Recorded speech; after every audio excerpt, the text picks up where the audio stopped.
Chera, Cholas, Pandyas, we have discussed this thing, right? Then after that, okay, who deciphered? Okay, who is called as Devanampiya Piyadasi? Ashoka. Okay, who discovered Ashoka's edicts? Sir? Joseph Prinsep. Okay, who wrote the book The Glimpses of World History? Pandit Jawaharlal Nehru. Okay, where he wrote it? In jail in Ahmednagar. Okay, next after that what we have seen? उसके बाद क्या देखा हमने और Buddhism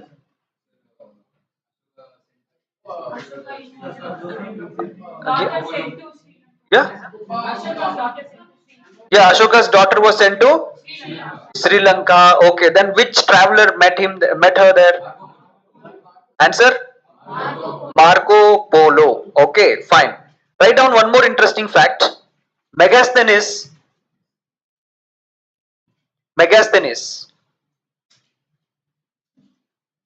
spelling Megasthenes. Megasthenes he visited India. Megasthenes visited India when Chandragupta Maurya was ruling. Chandragupta Maurya was ruling India here. And the most important question here, Megasthenes wrote which book? Answer is Indica. Indica. Indica. Indica. हो गया? Okay, fine. So Indica is the book, very important. Okay. Now we are going to see the first important point here. We have seen about the Ashoka, all the stories. Now here there is a king. Write down this person's name. Okay, and draw the chart. The way I am doing it, you are going to write the same thing in your notebook. Okay. King Suddhodana. King Suddhodana. And mother is Maya. Mother is Maya. They gave birth to a boy. His name is Siddhartha. Siddhartha was married to Yasoda and they had a son. His name is Rahul. This Siddhartha, at the age of 29 years, he abandoned his home and he went for an ascetic life. He went for an ascetic life and he started meditation under a tree, that is Bodhi tree. So by this time you would have guessed I'm talking about? Yes, Bodhi tree. And this Bodhi tree is in a place called as Gaya in Bihar. Okay, and he got enlightenment, and after this he is known as Gautama Buddha. Gautama Buddha. So he started a religion, that is Buddhism. Okay, so before starting Buddhism you should know at least these things, what is happening. समझ में आया सभी को?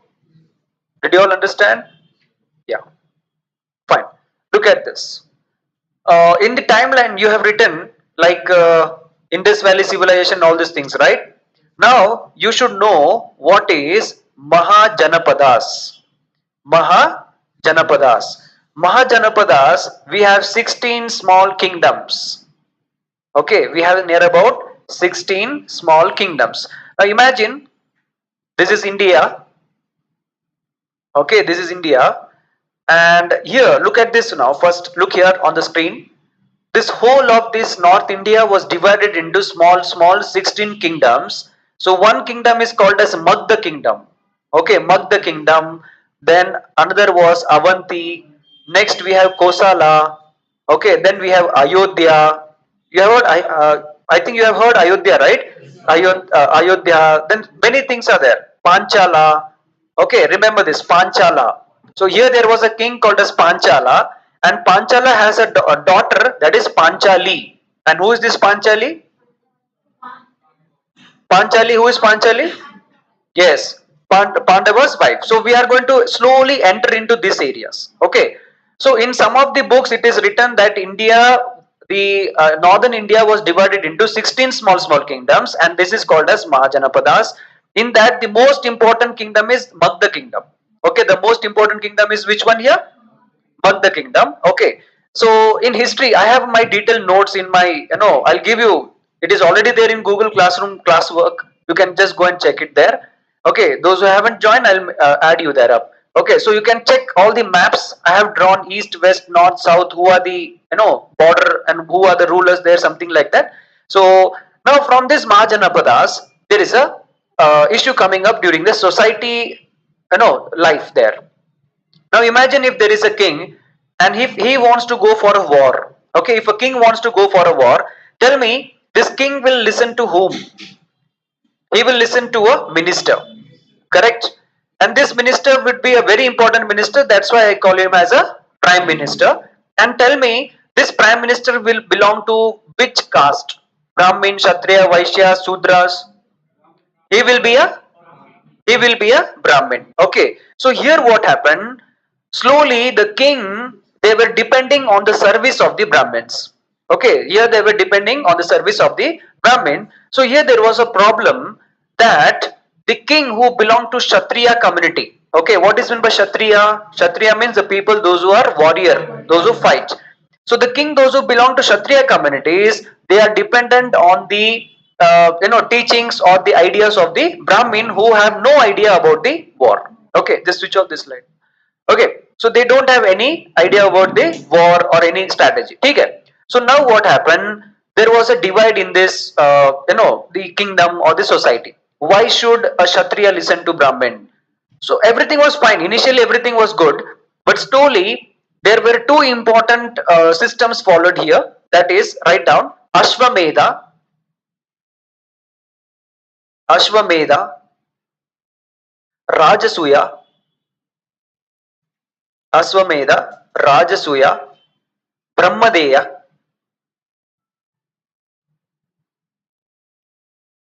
Brahmadeya. Okay, so these three systems started polluting the kingdoms, and the kings, the Kshatriya community kings, they were slowly getting dependent. They were just like a puppet in the hands of the ministers. Now, what is meant by Ashwamedha? Ashwa means horse. Before any war, okay, before any wars, like sacrificing a horse was a custom, was a tradition. Now when did this start? Now if a king wants to go for a war, the king is confused, he's afraid, he's nervous, his mind is full of anxiety. Now he don't know what to do. He goes and asks an idea to the prime minister who is a Brahmin. So what this person did, he told one idea, dear king, if you sacrifice a horse, okay, if you sacrifice a horse, you will attain victory in this war. So the king started listening and they started doing it, and fortunately the king won the war. So king thought the prime minister has some magical power. He has some extraordinary power where he can talk to God, and we can get the victory in this. So slowly this become a tradition, it becomes a customs. That means it become a compulsory thing where the king is trying to do an activity, that is Ashwamedha. Which activity here? Ashwamedha, very very important. Now in history the questions will be like this: CAPF, Central Armed Police Force, and all those examination. Why the South Indian kings did not do Ashwamedha? Why the South Indian king did not do Ashwamedha before the entry of Ashoka's daughter? Okay, like that. So if you want to get an idea, those who have seen Ponniyin Selvan movie, okay, there what happens, the Pandyas, in the end what they do, they will capture that spy, who is that? Yeah, Vandiyadevan, they will capture, he'll be tied, and Nandini is planning, okay, she's planning, Aishwarya is planning that we will destroy, will kill, okay, like that. So one Pandya supporter, what he does, he kills a buffalo. Have you seen it? Right? So the sacrificing of an animal was a ritual. It became a normal thing. Okay. So this all started by a Brahmin who is giving an idea. After this, what happened? Rajasuya. This is one more sacrificial act. And finally, when this two become an established act, Brahmadeya. Brahma means Brahmin. Deya means to give. So what the Brahmin is doing before, like if the war is going to start, he is telling, dear king, if you want to win this war, you have to give a big land. In a village, you have to give me a big land. There should be a temple built, and this temple should be mine. The whole land should be mine. This temple should be mine. Do you understand? So this is called as Brahmadeya. You got the point? So slowly what is happening? The kings are becoming puppet in the hands of the Brahmins. So some of the kings or some of the warrior community, that is Kshatriya community, soldiers, they decided to break this rule or break this tradition. So here comes a person that is King Suddhodana. Okay, remember this story now. King Suddhodana had a wife, that is Mother Maya. Okay, and they both gave birth to a boy, that is Siddhartha. You have just written it now, don't write it. Okay, Siddhartha. So here what happens? Siddhartha, when he was born, okay, listen to this carefully now. Siddhartha, when he was born, King Suddhodana was anxious to know his future. So he goes to an astrologer, and he consults one astrologer, and he says that the sage, he says that this boy has a two option in his life. Maybe in future he will become a universal soldier, or maybe he will become a universal teacher. So dear Suddhodana, you decide what he should be. So according to you, tell me what the king Suddhodana will decide. To make him as a soldier or make him as a teacher? Universal soldier or universal teacher? Loudly. Yeah? Okay, so from day one, the teaching profession was hated by even the kings. Okay, so look here now.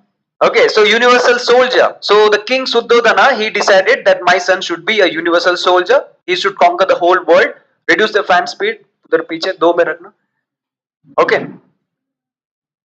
Huh. So this is what happened here. Universal soldier, and the astrologer, the person here, he told, okay, if you want to make him as a universal soldier, okay, if you want to make him as a universal soldier, you should have certain constraints, some conditions. You should never make him sad. Siddhartha should never feel any sadness. The day when he feels sadness, or the day when he becomes depressed, that is the day he will change, and he will go and he will become universal teacher. So the king Suddhodana told, what should I do to keep him happy? So according to that sage recommendation, what happened? King Suddhodana gave all the pleasures to this guy, that is Siddhartha. So there was a very big palace. In this big palace, everything was available: water, food, okay, toys, and he was married at a very young age. Okay, Siddhartha was married at a very young age. So by the age of 26 or 27, what happened? This Siddhartha started having curiosity in his mind. 26 years I am inside the same compound wall. I have to see something outside this wall. What is there? Is there any world outside this wall? So what happened? He had a secret plan with one charioteer. What is meant by charioteer? Yeah, the one who rides the horse chariot, right? So Siddhartha had a secret pact with charioteer. So the charioteer told, okay, Siddhartha, I will take you out of this compound wall, or when the king Suddhodana is not there, when your father is not there. Okay, so both decided, and one fine day, King Suddhodana, charioteer and Siddhartha, they came out. The moment they are coming out, they entered a village, and the first sign Siddhartha saw was a very old man. He was walking with a stick. So for the first time in his life of 27 years, he saw one man, an old man walking with stick. He was completely shocked. He started asking question to the charioteer, who is this man? Why he is like this? What happened to him? So charioteer told, he is nothing but old man. One day you and me, we will become old. We will look like this. Siddhartha was disturbed. He was disturbed. His mind was disturbed. He went little ahead.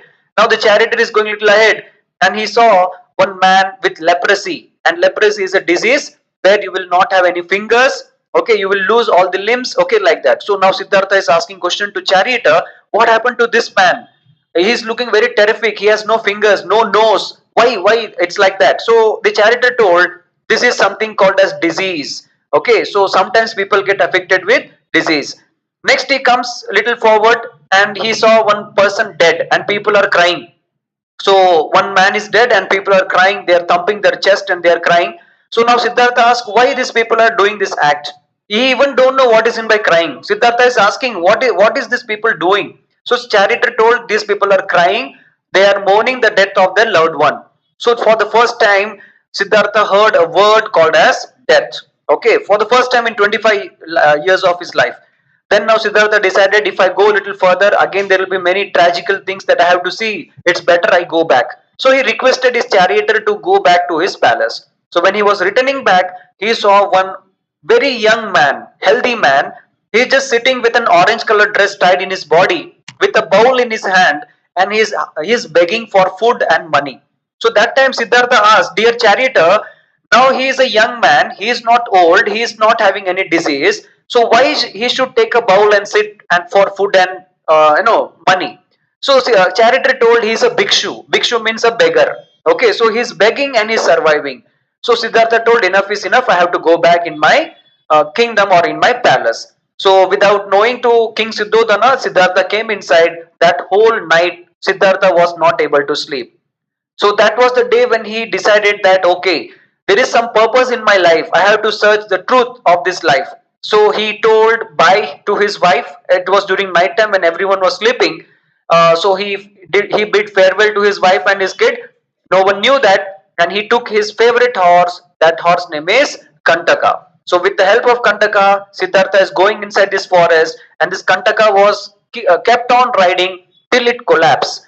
Kantaka collapsed inside forest due to dehydration, and Kantaka died. So that was the place where Siddhartha get down, and now he is searching for a teacher. He is searching for a teacher inside forest who can teach meditation, who can teach what is God. Okay, who can teach to do all that yoga activity. He could not find anyone, but finally in forest he got a teacher. That teacher name is Alara Kalma. Okay, Alara Kalma is the name of the teacher of Siddhartha. So this Alara Kalma started teaching him meditation. You got the point? Okay, so Alara Kalma started teaching him meditation, and this is how Buddha did meditation. And so initially as a king, okay, listen here. Initially as a king, when he was doing meditation, he had competition with other participants. Compared to the other participants, those who were doing meditation for many years, he could not perform very well.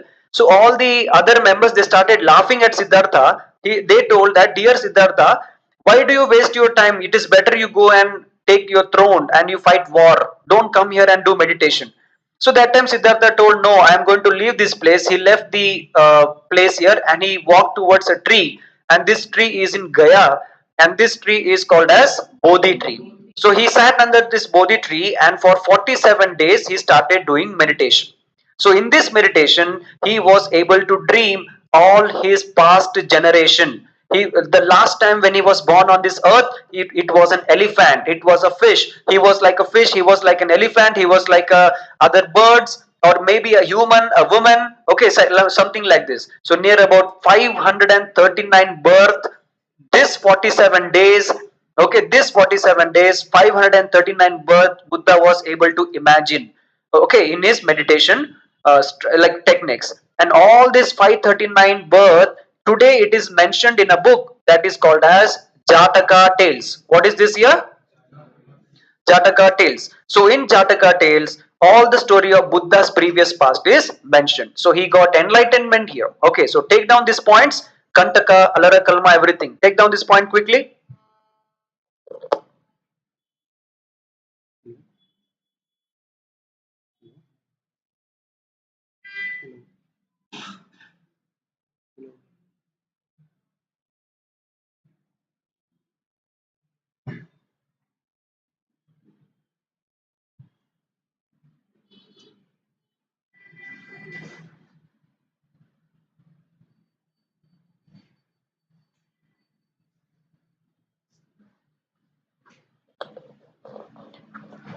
Have you taken down? Okay. Take down few more important points about this Buddha.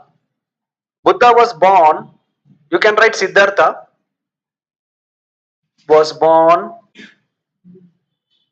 in Lumbini, it is in Nepal. Okay. And foster mother is Gautami. This was a question asked in Central Armed Police Force exam. Who is the foster mother of Siddhartha? Answer is Gautami. Next,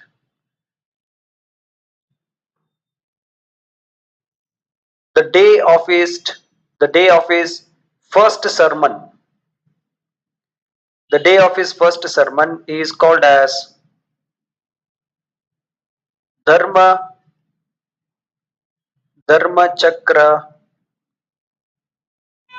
Pravartana. Dharma Chakra Pravartana.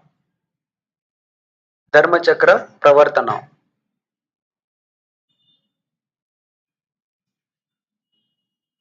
Dharma Chakra Pravartana. Next, the day of his death is known as Mahapari Nirvana. Mahapari Nirvana.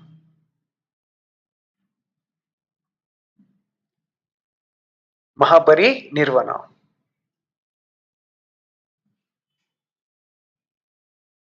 Okay, have you taken this down? Fine. So this is a small introduction of Buddhism. Still many things are there to see about Buddhism, but before that let us try to understand. I told you Siddhartha had a teacher. What's the name of the teacher? What's the name of the teacher? Alara Kalma. Okay, Alara Kalma is the name of the teacher, and he taught him meditation. Yes or no? Fine. So now the tricks of meditation, the tricks of all this, getting the idea of enlightenment. This is called as enlightenment. There are few individuals in India like Guru Nanak.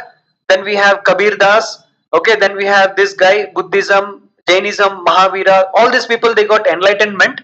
Okay. So there are some supernatural powers. Some men they get it. I don't know why women don't get it. But till now in history we have only men who get enlightenment. Okay. So I don't know whether any woman got enlightenment. Let us hope so. Now onwards we get it. Fine. So now before going in deep about the Buddhism and Jainism, let us try to understand about the Vedic culture. Okay. So how many Vedas we have? Tell me what are those Vedas? Rig Veda. Okay, Rig Veda, Yajur Veda, Sama Veda, and Atharva Veda. So how many Vedas we have? Four Vedas we have. Okay, so write down some important facts about this. Rig Veda is the oldest Veda. Expected question in Agniveer, ACC, GD, or any examination. Which is the oldest Veda? Rig Veda. In Rig Veda we have 10 mandalas. In Rig Veda we have 10 mandalas. Mandala 1 and Mandala 10 is the latest mandalas. Mandalas 1 and 10 is the latest mandalas. Mandalas means like a chapter. And 2 to 9. 2 to 9 is the oldest mandalas. 2 to 9 is the oldest mandalas. Okay? Okay. So this is Rig Veda. Then in Vedic literature, we have to understand about Upanishad. Write down Upanishad, then Aranyakas. Aranyakas, then Brahmanas. Brahmanas. Okay. Now Upa. Udupi Upahar means what? Udupi means it's a place. Okay. And Upa means? Hmm? No. Hara means food. Hara means food. Upa means to sit. Okay. So if it is Udupi Upahar, you can sit in that hotel and you can eat. Okay. But in usually in Bangalore, it's not like that. They will say Udupi Upahar, but you have to stand and eat. Okay. So yeah, Upa means to sit. What is that? Upa means to sit. Nishad means stories. So Upanishad means like what is happening right now in the class. The students are sitting and the teacher is going to explain some stories. That is called as Upanishad. Did you all understand? Yeah. Next, Aranya. What is in by Aranya?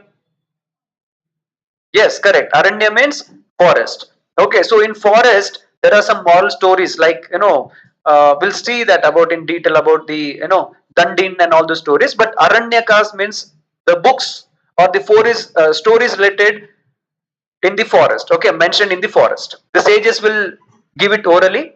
Next, Brahmanas. This is also one of the scriptures, famous scriptures.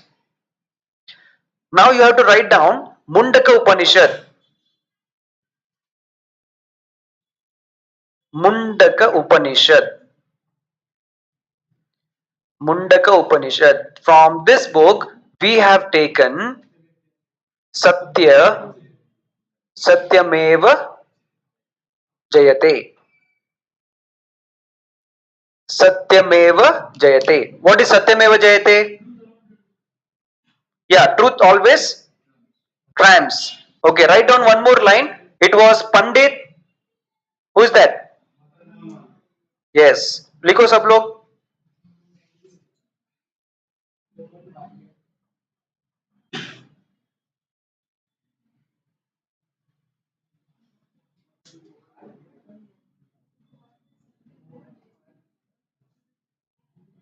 हाँ.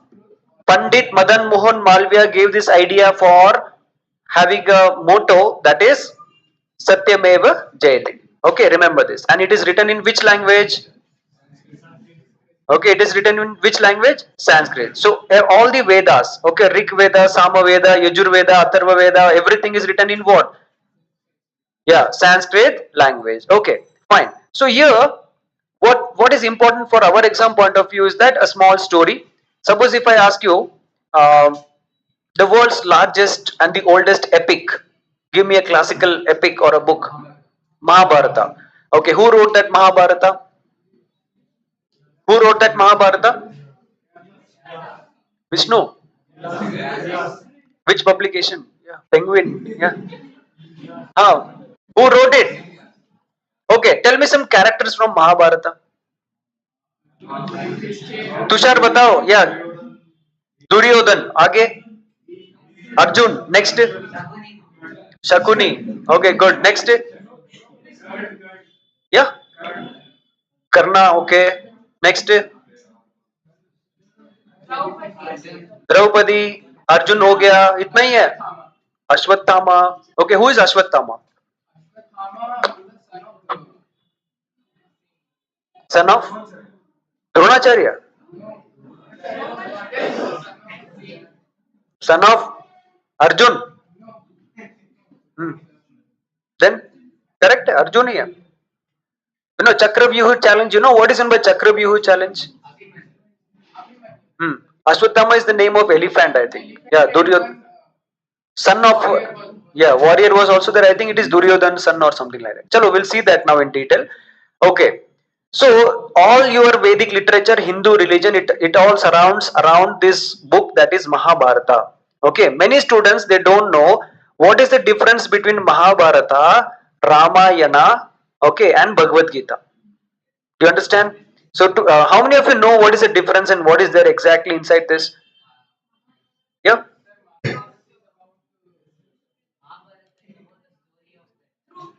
yeah.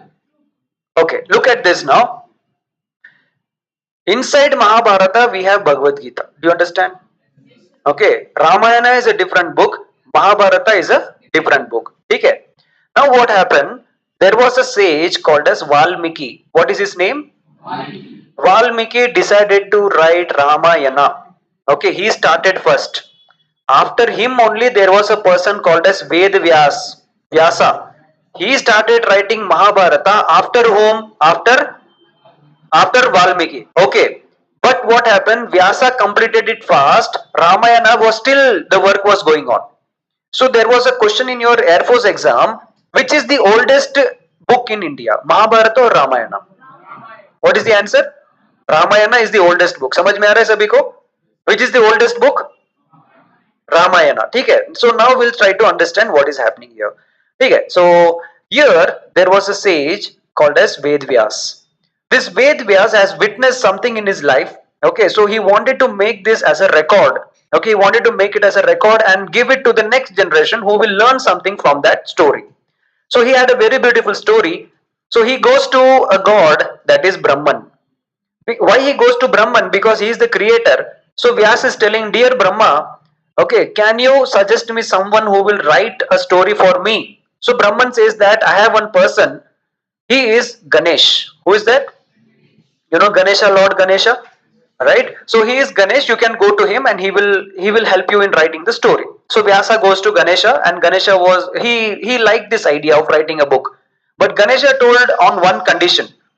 Ganesha told to Vyasa, I will write this story only if you keep telling the story continuously. If you stop in between, imagine you're telling the story and you stop, or you stammer, or you forget it, even I will stop writing the story. So this was the condition with Ganesha told to Vyasa. So Vyasa is telling, oh, it's okay, fine, no problem with me. So Vyasa is giving one challenge to Ganesha. Vyasa is telling, now whatever story I'm going to tell, you have to understand each and every word, and then you have to write. Okay, so you have to understand it and then you have to do it. That's why if you have seen, there is a tree like this here, Ganesha is here, sitting here, Vyasa is here, and he has a book and they are writing the story. Okay, and behind there is a river. Have you seen this kind of images?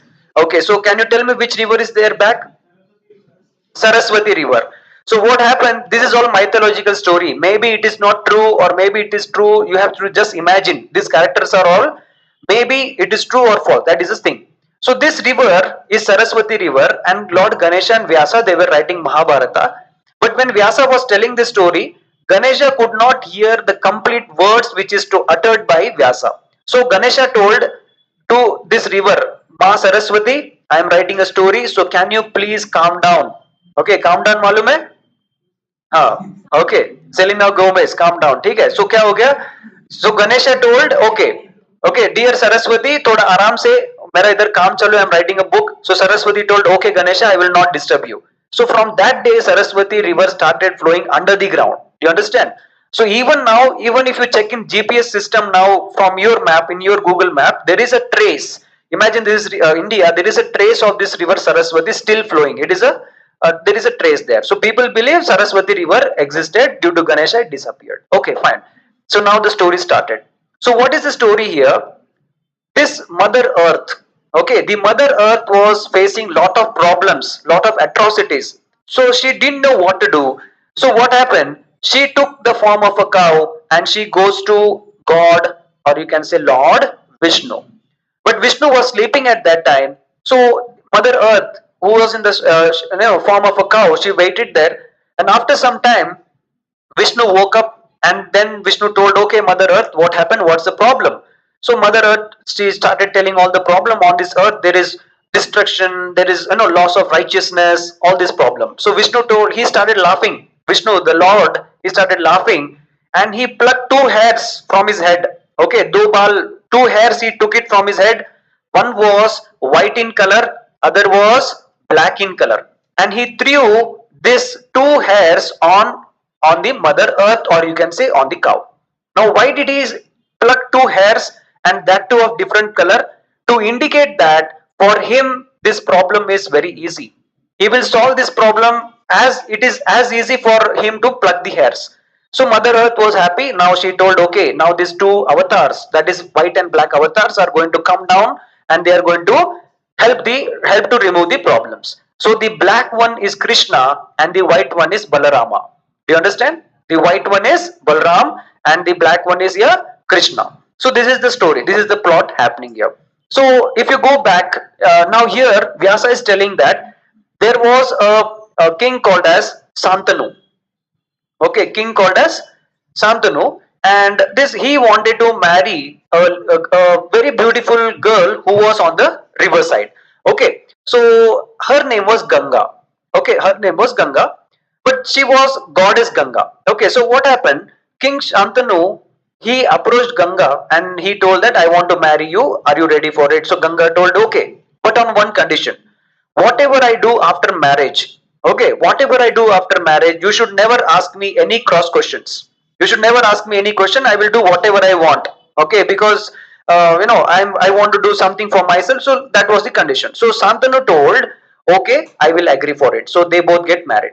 So after marriage, Ganga gave birth to the first child, and it was a boy. So what Ganga did, the moment the boy was born, the boy was taken and thrown inside the river, and the boy was dead.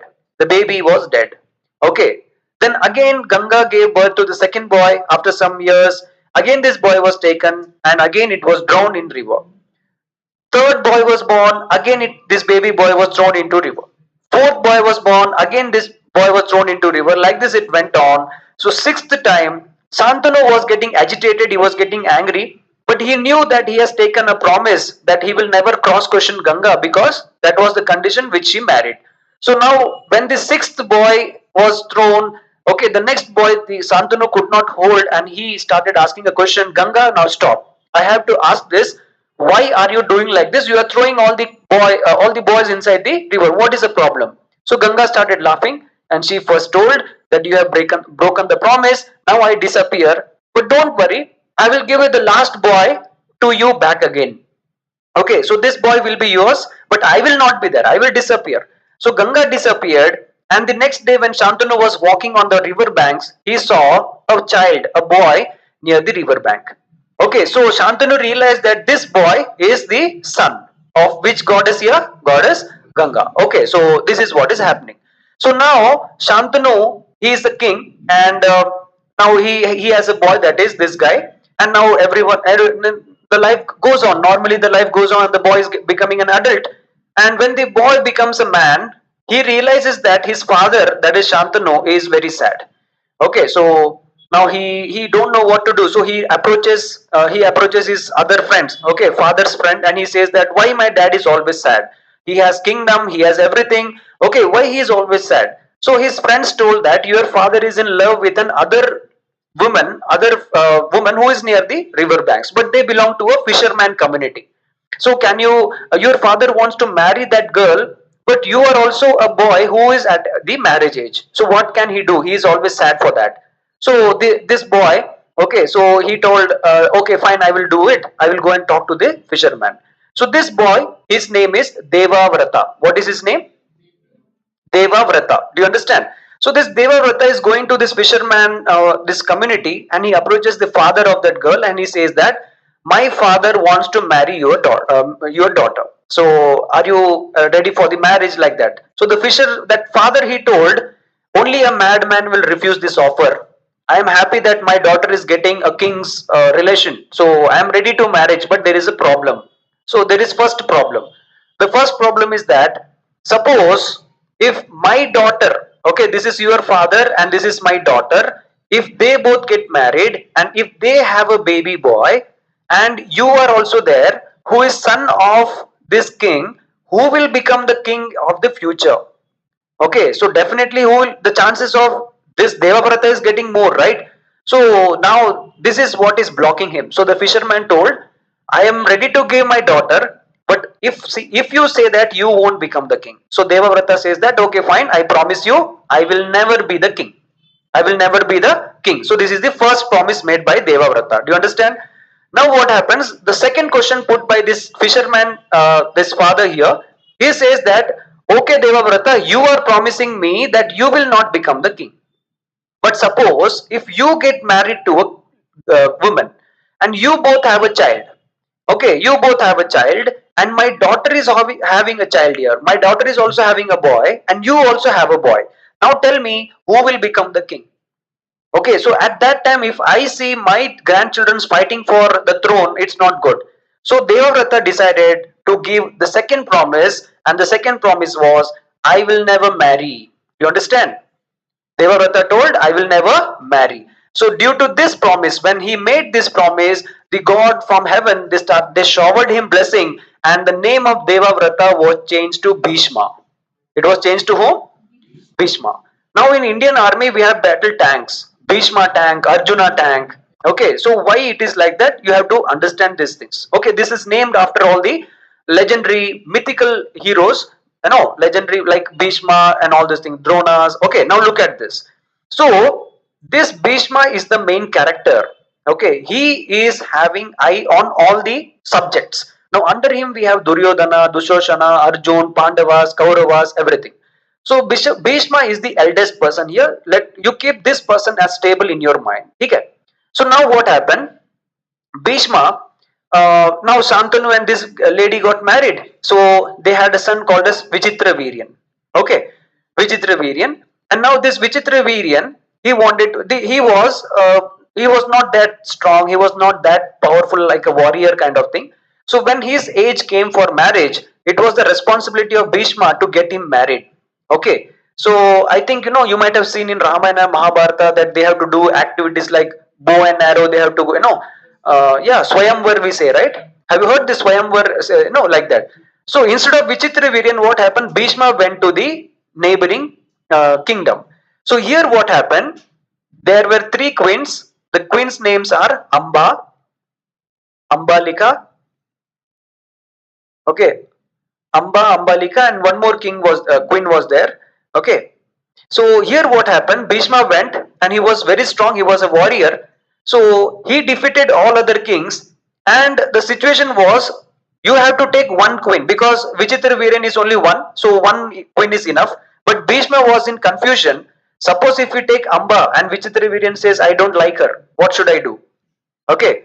So suppose if we take Ambalika and Vichitraviryan says, I don't like her, what should he do? So Bhishma got confused. What Bhishma did, he took all these three. Okay, he took all these three and he brought in front of this Vichitraviryan. In mid of this journey, there was one more lady. Okay, I don't remember her name. So this queen, she took a revenge. She told that I am already in love with another prince, so I don't want to marry your prince. Dear Bhishma, you get me down here itself. So in mid of the forest, he dropped. Now Vichitraviryan has two options, that is Amba and Ambalika. Okay, Amba and Ambalika. So when Bhishma gave an option, dear which Bhishma is giving an option to Vichitraviryan, tell me whom do you choose, Amba or Ambalika? So for him it was like Cadbury's two shots. Kanna dandatinge ase, So yeah, yeah, so he told I want both. So he got married to both. Got it? So this is what is happening here. So Vichitraviryan got married to Amba and Ambalika and now they have kids. And now these kids are now they are divided into like this. Okay. One is Dhritarashtra. One is Dhritarashtra and another is Pandu. Another is Pandu. So what happened here? Dhritarashtra was the eldest son. Okay, look here. Dhritarashtra was an eldest son, but he was blind. Okay, and Pandu was the youngest son. So according to the rules, the eldest son should be the king of the kingdom, the ruler, right, emperor. But the subjects, the people, they were not happy with the blind king. They were afraid that how can a blind king protect them? So naturally, what happened? Pandu got the opportunity to rule the kingdom. Pandu was married to a lady that is Kunti. Okay, and with Kunti, he had three sons. First is Yudhishthir. Okay, Yudhishthir. Then you have Bhima, and then you have Arjuna. You have Bhima and Arjuna. So Pandu was the king. Okay, look here, listen here. Okay, so Pandu was the king. He was ruling efficiently, and people were happy. And what this king used to do, he used to go for hunting in every Fridays or weekends. He used to go for hunting in the riverside, and he had an affair with another lady called as Madri. Okay, so nobody knew it, and with Madri he had another two sons, that is Nakula and Sahadev. Nakula and Sahadev. So how many kings are here? One, two, three, four, five. So these people are called as Pancha Pandavas. Who are these Pancha Pandavas? Yudhishthir, Bhima, Arjuna, Nakula, and Sahadev. Okay, so these are five Pancha Pandavas. Now, why am I telling you this much? Because there was a question asked in your UPSC examination. In Mahabalipuram, there are Pancha Pandav caves. Okay, Ratha temple. Ratha temple. There is one temple, Ratha temple, which is standing lonely in a secluded place. That Ratha temple belongs to whom? That is the question. So listen to this story carefully. Okay. So here, when the people of that kingdom, they heard that Pandu, being a king, he had an affair with Madri, or you can say that he, without being having the first queen, he married to other queen, so he was not eligible for this. So he was punished. So what was the punishment? Along with his family, he should go to forest for 13 years. Okay, so that this was the maximum punishment. You can say lifetime imprisonment in forest. Okay, for 13 years. So this is what happened. So after Pandu, naturally the kingship goes to Dhritarashtra. Now Dhritarashtra, he has a son Duryodhan. Who is that? Remember D, the family name starts with D only. Dhritarashtra, Duryodhan, Dushashan. Who is that? Dushashan. So this team is called as Kauravas. Do you understand? This team is called as Kauravas and this team is called as Pandavas. Now I told you a person called as Bhishma.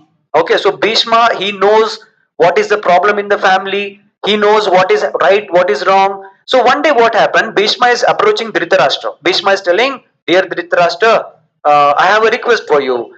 Pandu did the mistake because Pandu married Kunti and Madri. But these five little boys, okay, they didn't do any mistake. So can you allow these five boys with your boys to study in a best school? So Dhritarashtra told, okay, fine, I don't have any objection. Let these five Pandus, okay, five Pandavas come and study with my sons. So Duryodhan, Dushashan, Yudhishthir, Bhima, Arjuna, Nakula, Sahadev, they all started coming and studying together in the same school. Now what is the problem? Whenever there is competition, whenever there is wrestling competition, Bhima wins. Whenever there is archery competition, Arjuna wins. Okay, so this all things are going on, and people, they are talking, they are gossiping, they are telling that I think the next king is Arjuna.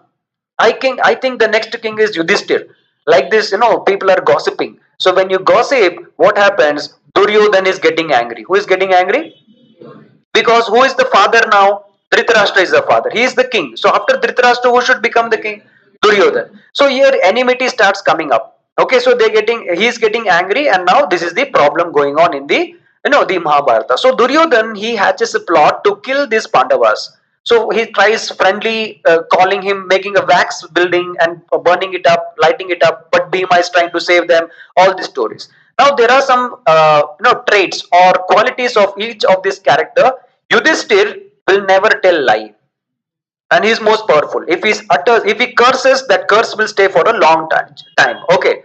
Bhima is most powerful, strong. He is very strong. Arjuna, okay, he is talented. Okay, he has all the leadership quality. Nakul and Sahadev, they don't have warrior quality, but they have like Brahmin like qualities. Like they have Vedas in their mind. Okay, they have Vedas in their mind. This is one thing. So now what happens slowly? Here there is a game going on, and in that game, Draupadi was taken as the hostage, and you know what happened with her, that game and all, right? So now the Pandus were punished 13 years inside forest. Okay, the Duryodhan team. So they told 13 years the Pandu members should be in the forest. The condition is like this: 12 years you can be in forest. The last 1 year you can come and stay in our village, but people should not recognize you. If people recognize you, another 13 years you should go to forest. Okay, that is one verse we say. Okay, like that. So Pandus, they accepted this fault, and now then they are going to forest. And in the forest there are a lot of stories like Annapurna.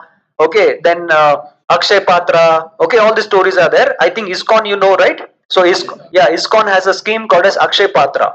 So what is that Akshay Patra? It is all the name taken from this Mahabharata. Okay, so this is what is happening. So 12 years Pandavas, they were inside forest. The next 1 year they come out in village and they stay, and then they come inside the city life. So now there is a challenge. Duryodhan was angry. After 13 years, Duryodhan was angry. Now he wants to take revenge. So the war is inevitable. So now what happens? Imagine this is India. First, you should know what is happening where. Okay, so here in Haryana, there is a place called as Kurukshetra. Okay, Kurukshetra. In Gujarat, this is called as Dwarka. Dwarka is a place where Krishna was born. Okay, and here in this Uttar Pradesh, this area, we have this place like Pandavas. Okay, samajh mein aaya? So this is the situation. So here in Dwarka, there was a person. His name is Krishna. I told you Krishna was sent by whom? Krishna was sent by whom? Lord Vishnu. I told you two hairs he plucked. Correct? One was white in color, another was black in color. So Krishna, what color here? Black. Okay, so Krishna is here, and Krishna is the incarnation of God. That means the avatar of God. Okay, that is avatar of God. Now look at this. It looks like a story, but in the end of the story, I will open up some secrets. Okay, that maybe you will like it. Just listen to this now.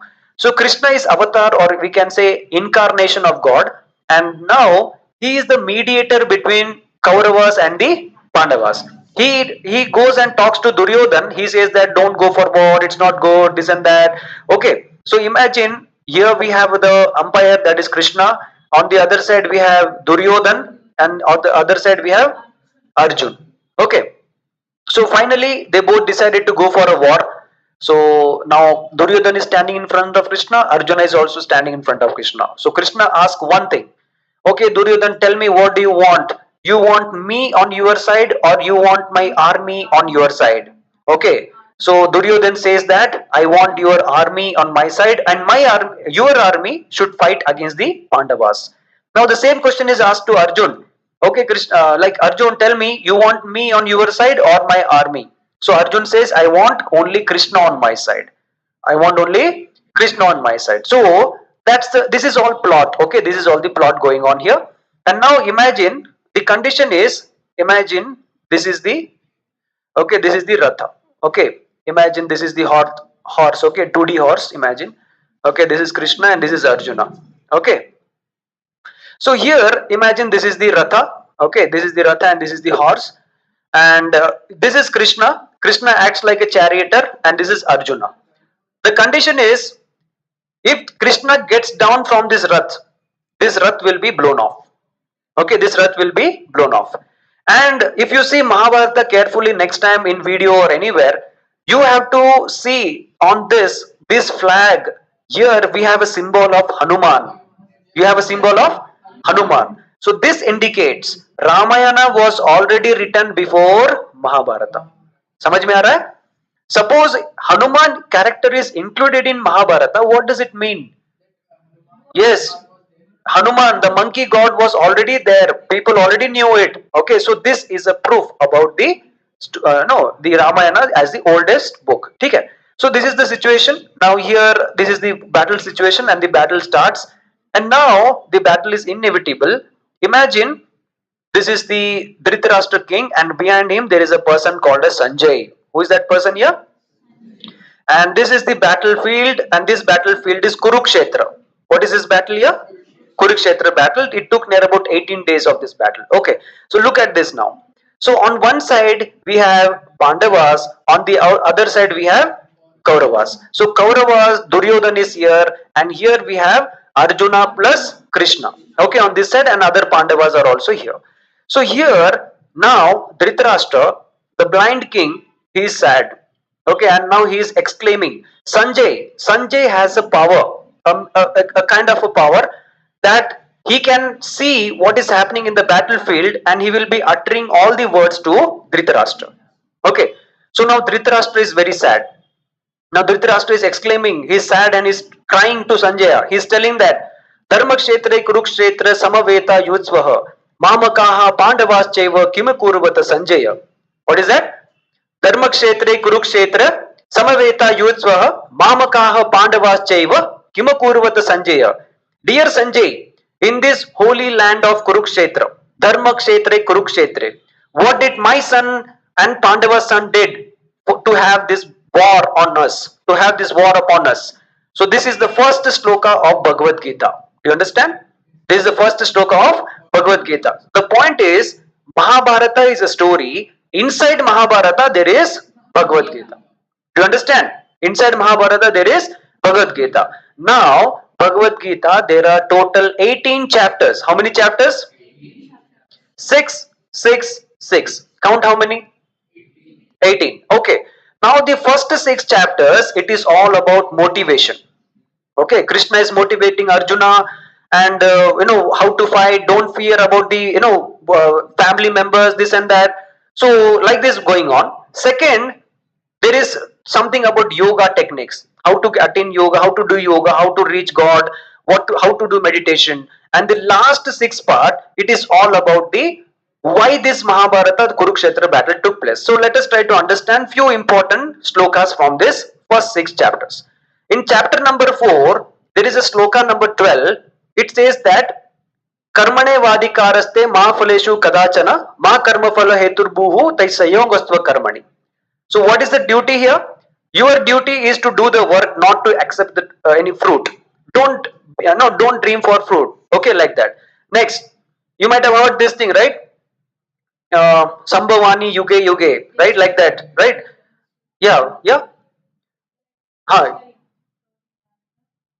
यदा यदा हि धर्मस्य याति भवत भारत परित्राणाय साधूनां विनाशाय दुष्कृतां धर्म संस्थापनार्थाय संभवानि युगे युगे.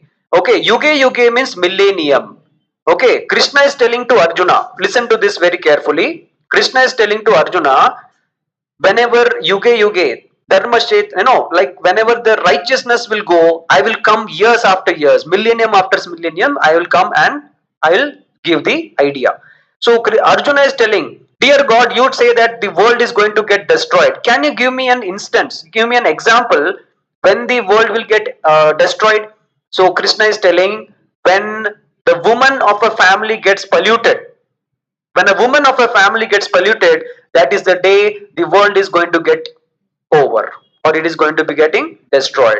Okay, so this is one thing. So that is what is happening in Mahabharata. The women are, they want power, they want seat to their children, they want, throne. So that's the thing, one thing that they are mentioning here. Okay, next, just a minute.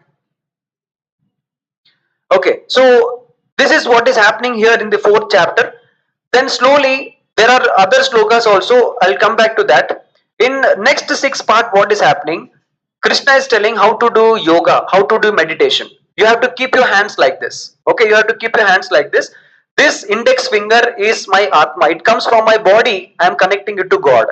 Okay, sorry, this thumb is my Atma. Okay, and this is Paramatma. I am connecting it to God. So I am connecting Atma and Paramatma. And these three fingers are always like this. Have you seen people meditating like this? Right? So these three fingers, it talks about your characters, your behavior. This is, Raja Yugo, Tamo Yugo, and Sattva Yugo. So these are the three characters. Imagine you are sitting in front of me. This is the most disciplined version of you. Okay, very decently, calmly, you are sitting here. Imagine if you go home, first thing you will shout at father, mother like that. "Eh, kya chahiye? Tu aise karke," right? Imagine your father and mother told you, dear son, dear daughter, me and mother, we are going out for 10 days, so you stay alone in home. Correct? And mom and dad, they will be sad, giving 1,000, 2,000. Is it enough? Is it 5,000 enough? Is it 10,000 enough? You will be thinking that when are you going to go out? Tell me, right? Yes or no? मुझे करना है, अभी party शुरू करना है, correct?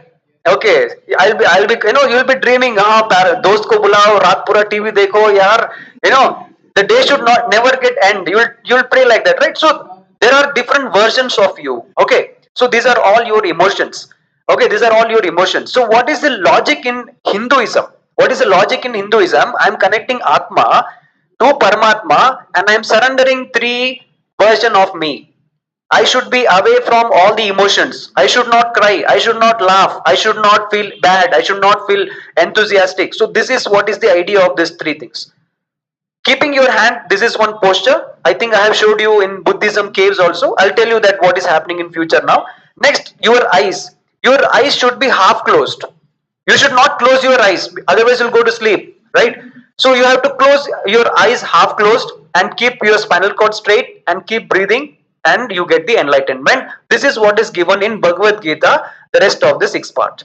The most shocking part comes here in the last six part. Krishna is telling to Arjuna, dear Arjuna, I am the one who created Varna system. What is Varna system? Brahmanas, Kshatriyas, Vaishyas and Shudras. Now Krishna is telling, this is written in Bhagavad Gita, I am telling you. Okay. Krishna is telling, dear Arjuna, Brahmana should do teaching. He should learn Vedas. He should do only teaching. He should not go for war. Kshatriyas should only go for war. Okay. Vaishyas should do only business. And Shudras, they should help all these classes. Okay, they should help all these classes. So this is what is the system. Now Arjuna gets a doubt. Okay, Arjuna, now he understand what is the problem in the society. Brahmanas, Kshatriyas, Vaishyas and Sudras. Now Krishna is telling, okay, now you guys tell me. We have Bhishma. Okay, okay, Bhishma here we have. And we have, imagine Pandu. Pandu has how many wives? Who are those? Kunti and Madri. Kunti has how many sons? Who are those? Yudhishthir, Bhima and Arjuna. Madri has Nakula and Sahadev. If you see, look at this carefully. In Mahabharata, Nakula and Sahadev, they tried to read Veda. Then now look at this. Nakula and Sahadev, they are the son of which king here? Pandu. So are they Brahmanas or Kshatriyas? They are Kshatriyas, correct? So what is the duty of Kshatriya according to Krishna? To go for war. But what these two boys are doing, they are trying to become Brahmanas. They are trying to become intelligent. Now look at this Bhishma. In the end of the day, Bhishma, he starts supporting Duryodhan. Okay, now let me talk about Dronacharya. Have you heard this Dronacharya? Okay, have you heard Eklavya story? Okay, Eklavya story. Now here, actually there is a sloka in Bhagavad Gita, Vidya Vinaya Sampatre, Brahmane Gavi Hastini, Shuni Chaivashva Pakecha, Panditaha Samadarshina. Pandit means teacher. Samadarshina. Sama means equal. Darshan means, darshan means to give blessings. Panditaha Samadarshina. Okay. Vidya Vinaya Sampatre. Vidya means education. Vinaya, wealth. Vidya Vinaya Sampatre. Brahman, Panditaha Samadarshina. Shunicheva Swapakecha. Whether it is a dog or an elephant, the duty of the Pandit or the teacher is to give impartial education. They should not differentiate between dog and elephant. That is given in Bhagavad Gita. But what this guy did, Dronacharya, he differentiated between Eklavya and Arjuna. He smartly what he did, he took the thumb of whom? Eklavya. And Arjuna, that's the reason he became a future warrior. You understand? Otherwise, Eklavya would have easily defeated him. You know that story. How many of you know that Eklavya stories? I think Tamil guys didn't know it, right? Okay, go and check it. Eklavya stories, fine. If you don't know, just ask your friends. Okay, Tirupati and all, you ask your friends. So look at this. Dronacharya also takes support of the Duryodhan. So Dronacharya goes to war. So a teacher, he goes to war. So there is complete miscalculation here. Brahman want to be a Kshatriya want to be a Brahman. So there is loss of balance. That is why Krishna is telling, I am here in the form of God. And I am telling Bhagavad Gita not for the first time. This is the second time I am telling to you, Arjuna. Dear Arjuna, open up your ears. This is not the first time. This is the second time I am telling you Bhagavad Gita. Now Arjuna was shocked. What are you telling? So what was the first time? When was the first time? So Krishna is telling, I told first time to a guy called as Manu. And this Manu has written a book called as Manusmriti. Do you understand? Manu wrote which book? Manusmriti. And in this Manusmriti, clearly there are rules for Brahmana, Kshatriyas, Vaishyas and Shudras. Do you understand? Like that. So first time when there was a fight between the gods and the demons, that time the god, okay, they have given Bhagavad Gita to God. Second time in the form of human, Krishna has come. Okay, so this is what is happening. And now this end of the story, it happens like that. Pandavas, they win, and Krishna is trying to support all these people, and Krishna also dies in forest. There was an arrow shoot in his palm, like in his foot, and he died. Okay, so these are all the stories. And in the end, Krishna belongs to a community called as Yadava community. Okay, Yadava community. And there is a beautiful story in the end of this Mahabharata that is called as Madhyam Kulam Vinashakam. Okay, Madhyam Kulam Vinashakam. Madhyam means alcohol. What is that? Alcohol or any addiction. Any addiction. Not only alcohol, any addiction. There is a sloka that is like Ma Mano Madupo Mego Madhyapo Marut Makshika Matkuno Matsya Itara Dasha Chanchala. What is that? Ma Mano Madupo Mego Madhyapo Marut Makshika Matkuno Itara Dasha Chanchala. There are 10 things in this world which will never be stable in one place.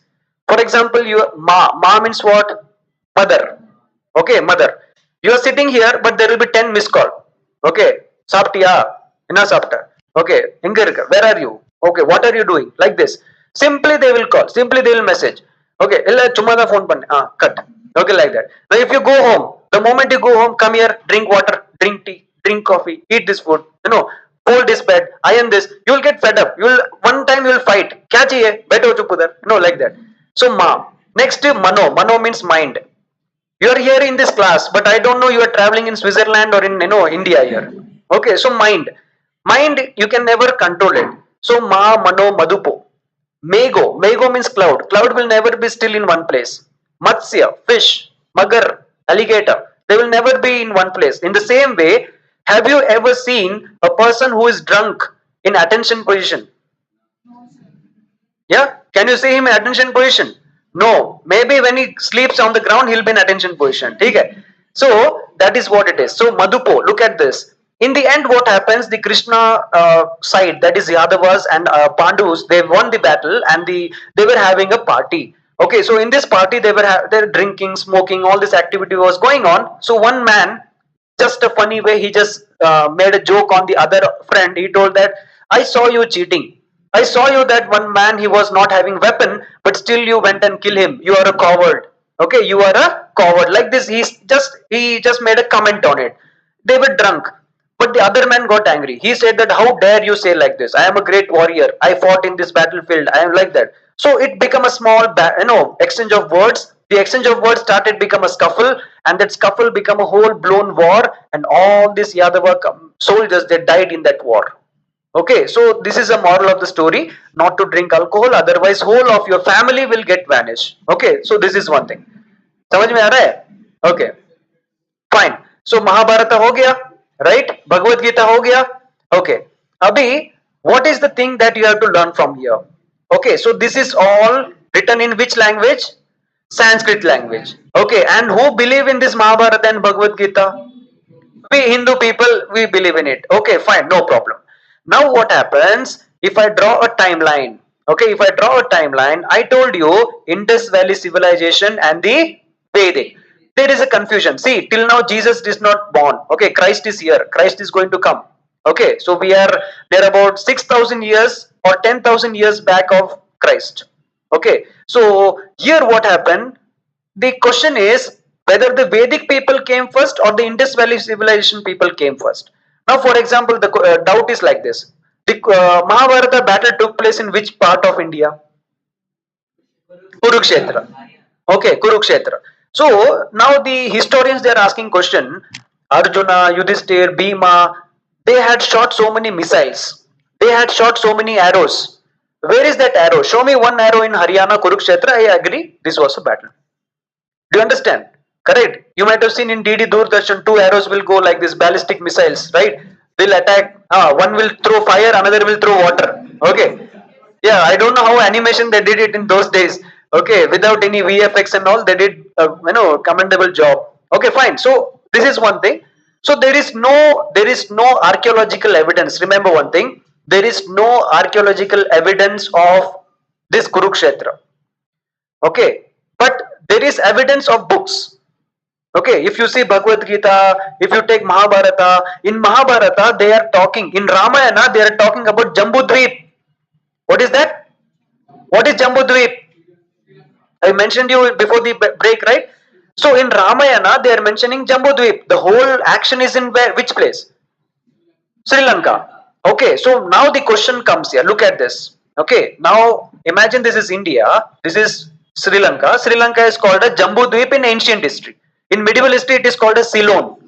Okay, so this is what is the situation. So now the thing is, imagine if I talk about Vedic literature. During Vedic literature, here Ravanan was there. Who was there? Tell loudly. Who was there? Okay, that means which religion? Hindu religion. Then who came? Whose daughter came here? Whose daughter came here? Ashoka's daughter came, and this Sri Lanka became to which religion? Buddhism. समझ में आ रहा है? So where Hinduism people went? So in Ponniyin Selvan, in that movie, why the Buddhist monks are taking care of these people? In Ramayana, I have seen Hanuman went and destroyed that whole, that Ravanan's kingdom. But why Ponniyin Selvan is taken care by the Buddhist people here? Do you understand? So we'll come back and we'll try to understand all these things, what is happening here. Okay, so here, this Vedic, whether it happened first or Indus Valley civilization happened first, we have to check it. Now, another problem is, in Indus Valley civilization, there is no books to support. There is not even a single written scripture where we have support that these people had some knowledge, something like that. Okay, but we have archaeological evidence.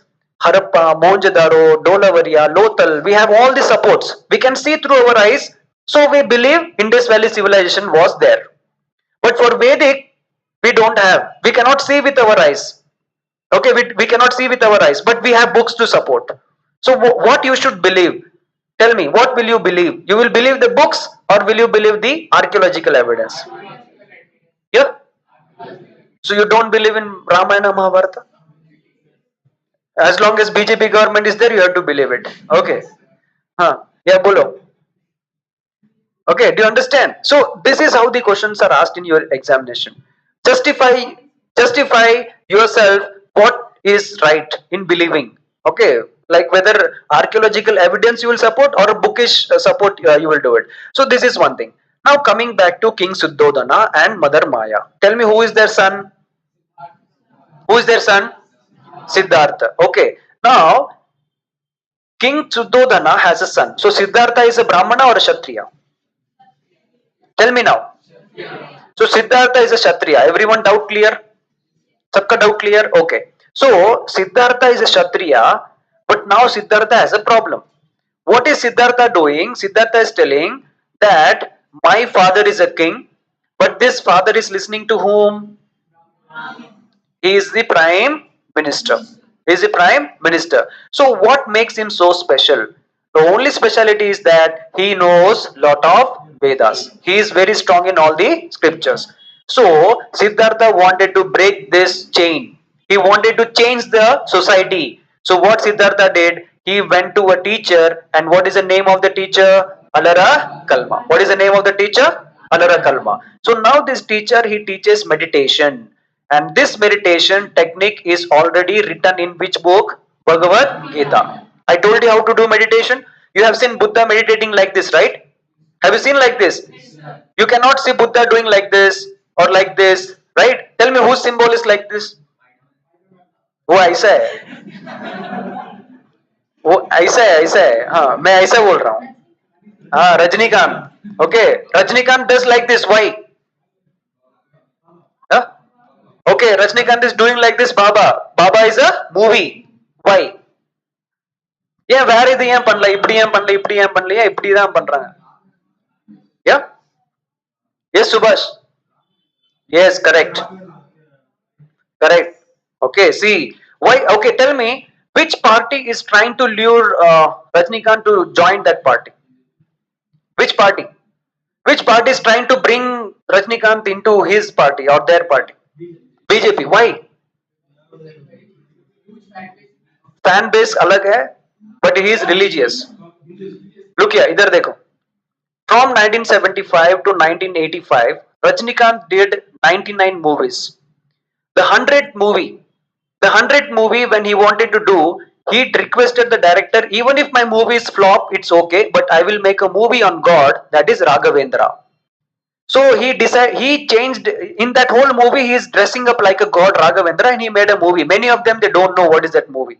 Okay, next, by 2000, after 2000, by 2006 or something, a movie came out, that is Baba. That was some record breaking movie. So he decided that in this movie, even if the movie goes flop, I don't care, but I want little bit of element of Raghavendra. Raghavendra is a god in Mantralaya. You might have heard, in Mantralaya is a place, right? So Raghavendra is a god. He will have symbol like this. Go and check that photo. He will have symbol like this. So Rajnikant took that thing here and he made that movie. You understand? So when he makes this religious thing, and already he has a fan base, a very good voting support. So which party will come now? This is the reason. Do you understand? समझ में आ रहा है?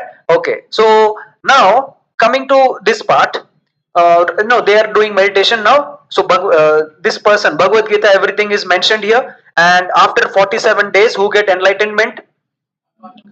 Who get enlightenment? Siddhartha get enlightenment, and the moment he get enlightenment, he is called as Gautama Buddha. He is called as what? Gautama Buddha. Do you understand? Okay. Now, the moment he get enlightenment, he goes to one place to other, and he started giving sermon. And the first sermon was given in Sarnath. Write down. Okay, the first sermon is in Sarnath, and this day is called as Dharma Chakra Pravartana. This day is called as Dharma Chakra Pravartana. समझ में आ रहा है सभी को?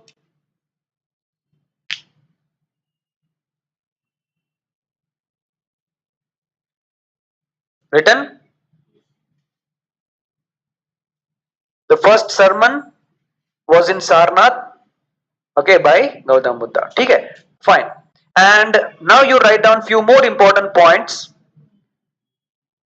Buddha used Pali language. Buddha used which language? Pali language. Those who have come to Ajanta, the guide has shown us the Pali language written on that wall. Okay, he has shown it. Okay.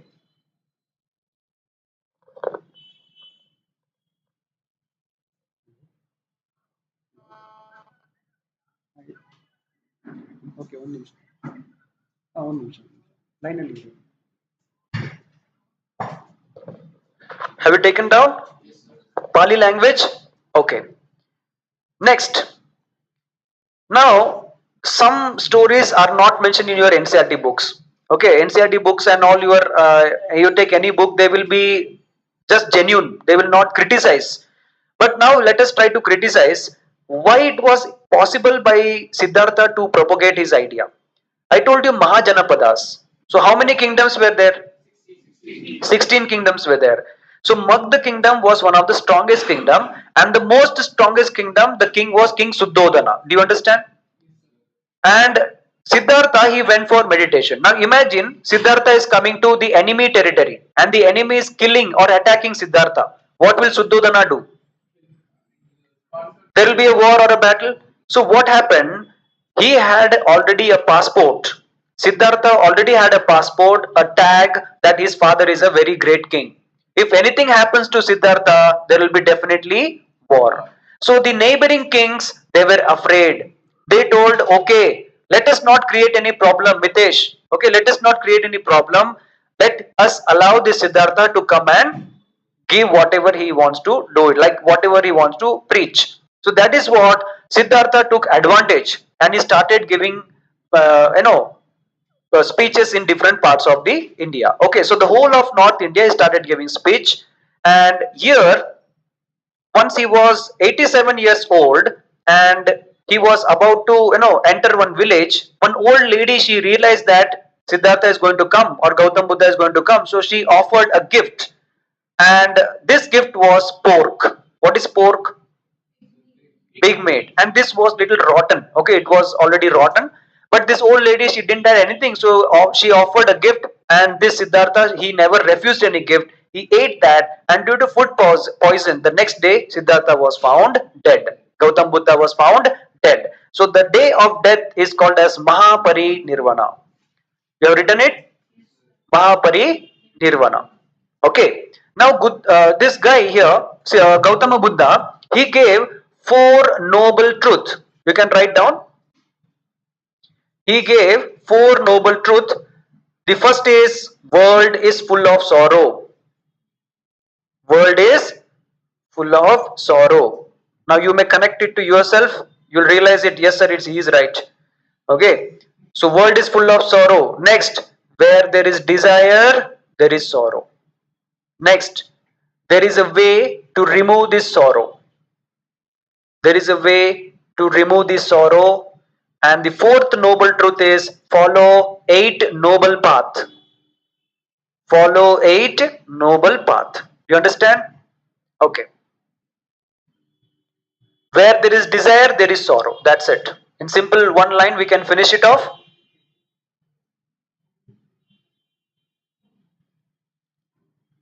Do it fast. Sorrow, desire, way for sorrows. Okay. There is a way to remove the sorrows. You have to follow the eight noble path, or it is also called as Ashtanga Pathas. It is called as what? Ashtanga Pathas. Now write down Ashtanga Pathas. Ashtanga. Ashtang means eight. Ashtavinayak. Ashtanga. Ashtanga Patha. Okay, Ashtanga Patha. That means eight noble path. Now what are these eight noble path? You should never say lie. You should always help your human being. You should always do good service. Something like this. Eight ways are there. They never ask this in exam, but still you remember it. Now why I am mentioning this Ashtanga Patha? Look at this on the screen. Okay, why I am mentioning this Ashtanga Patha? Because when we study Shivaji Maharaj, Chhatrapati Shivaji Maharaj, we will study about Ashtapradhan. What we will do here? Don't get confused.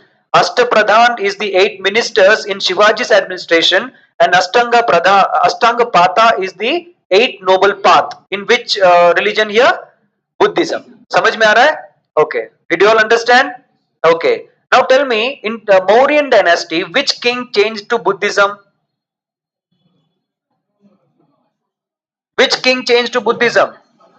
Ashoka. With the help of which monk? Very good.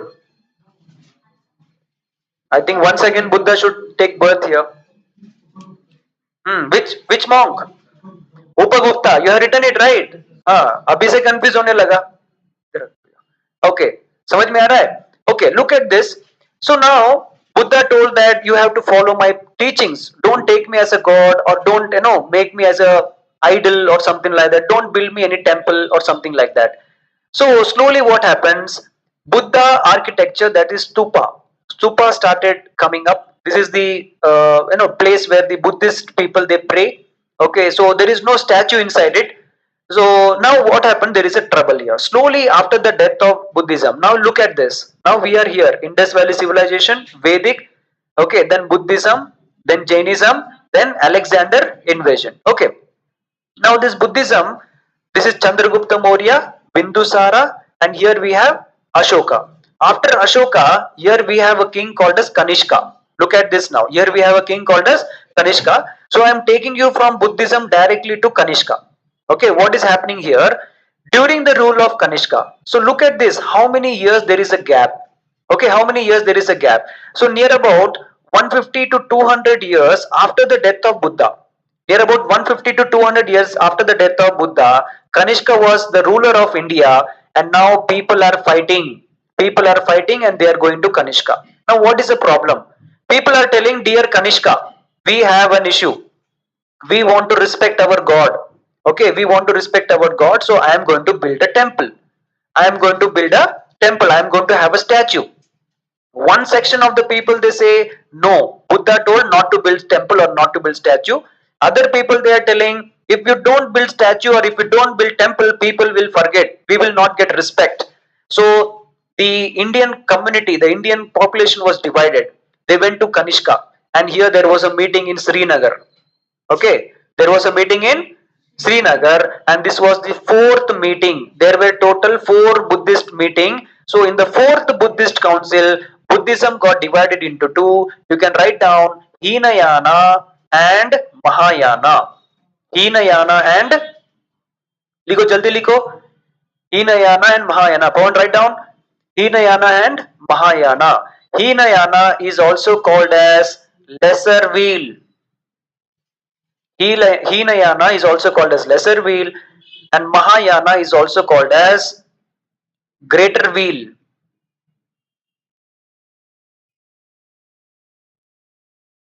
हो गया? Lesser wheel and greater wheel. Okay. Now look at this. Again, I am going to explain you the timeline. Okay, timeline important है. Vedic literature नीचे. Then you have Buddhism. Eyes on the screen. Eyes on the screen. Buddhism, Jainism, Alexander, Chandragupta Maurya, then you have Bindusara, then you have Ashoka, and then you have Kanishka. So after Kanishka, we will have which wheel here? Mahayana, or we can also say it as greater wheel. Do you understand? We also have it as greater wheel. Now in exam, the question was, in your UPSC exam, the question was, Ashoka belong to which wheel?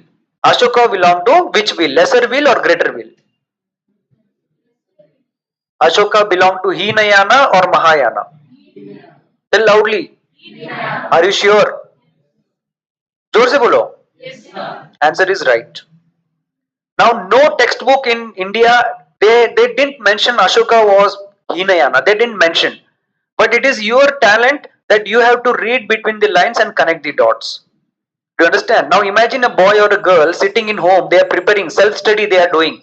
Okay, group study they are doing. Will they able to understand this logic? It is very tough. Maybe by luck they may do it, but that's the reason I'm telling you. There are some small things that you have to keep in mind for the examination. The examination question was Ashoka belonged to which wing? Hinayana or Mahayana? Answer is Hinayana, because before Kanishka we have old Buddhism, that is Hinayana. After Kanishka we have Mahayana. Okay, now tell me, Sri Lanka is Hinayana or Mahayana? Sri Lanka is Hinayana or Mahayana? Tell loudly. Why? One of you raise your hand, sir. I know the reason. Ashoka's time. Can you more justify it? Okay, sit down. Yes, anyone else? He is, yes, Shubhas, any idea?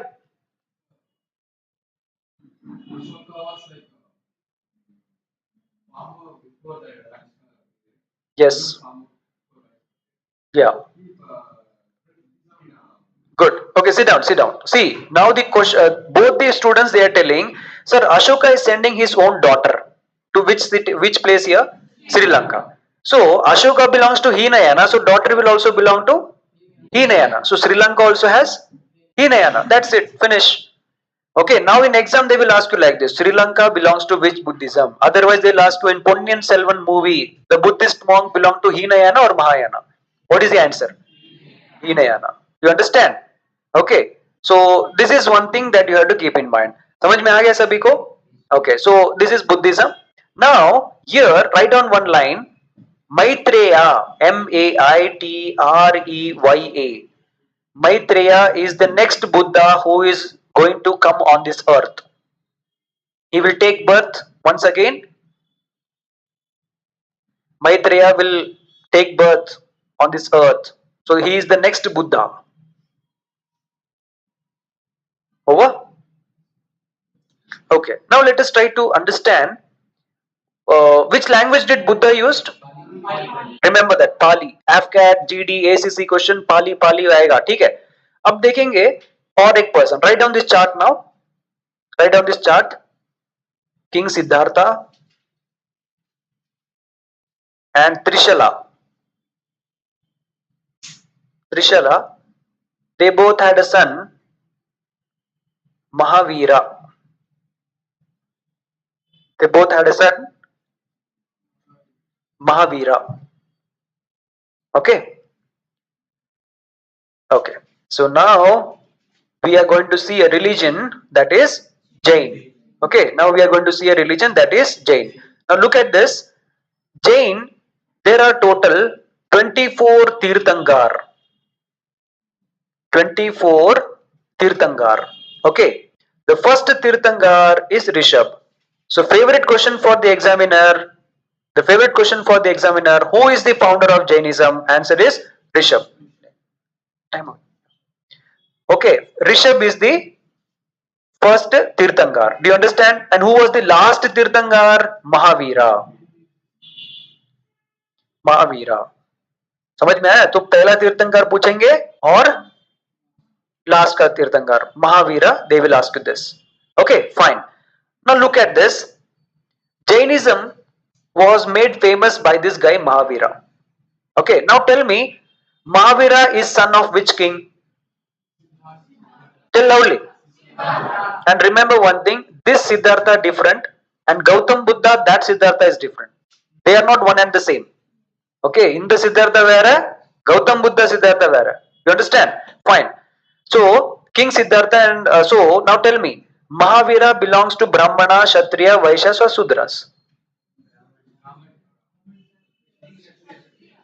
Why Kshatriya?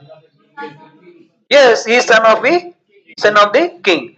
So now what happens? Even Mahavira was fed up by the system. I told you the Varna system. Do you remember?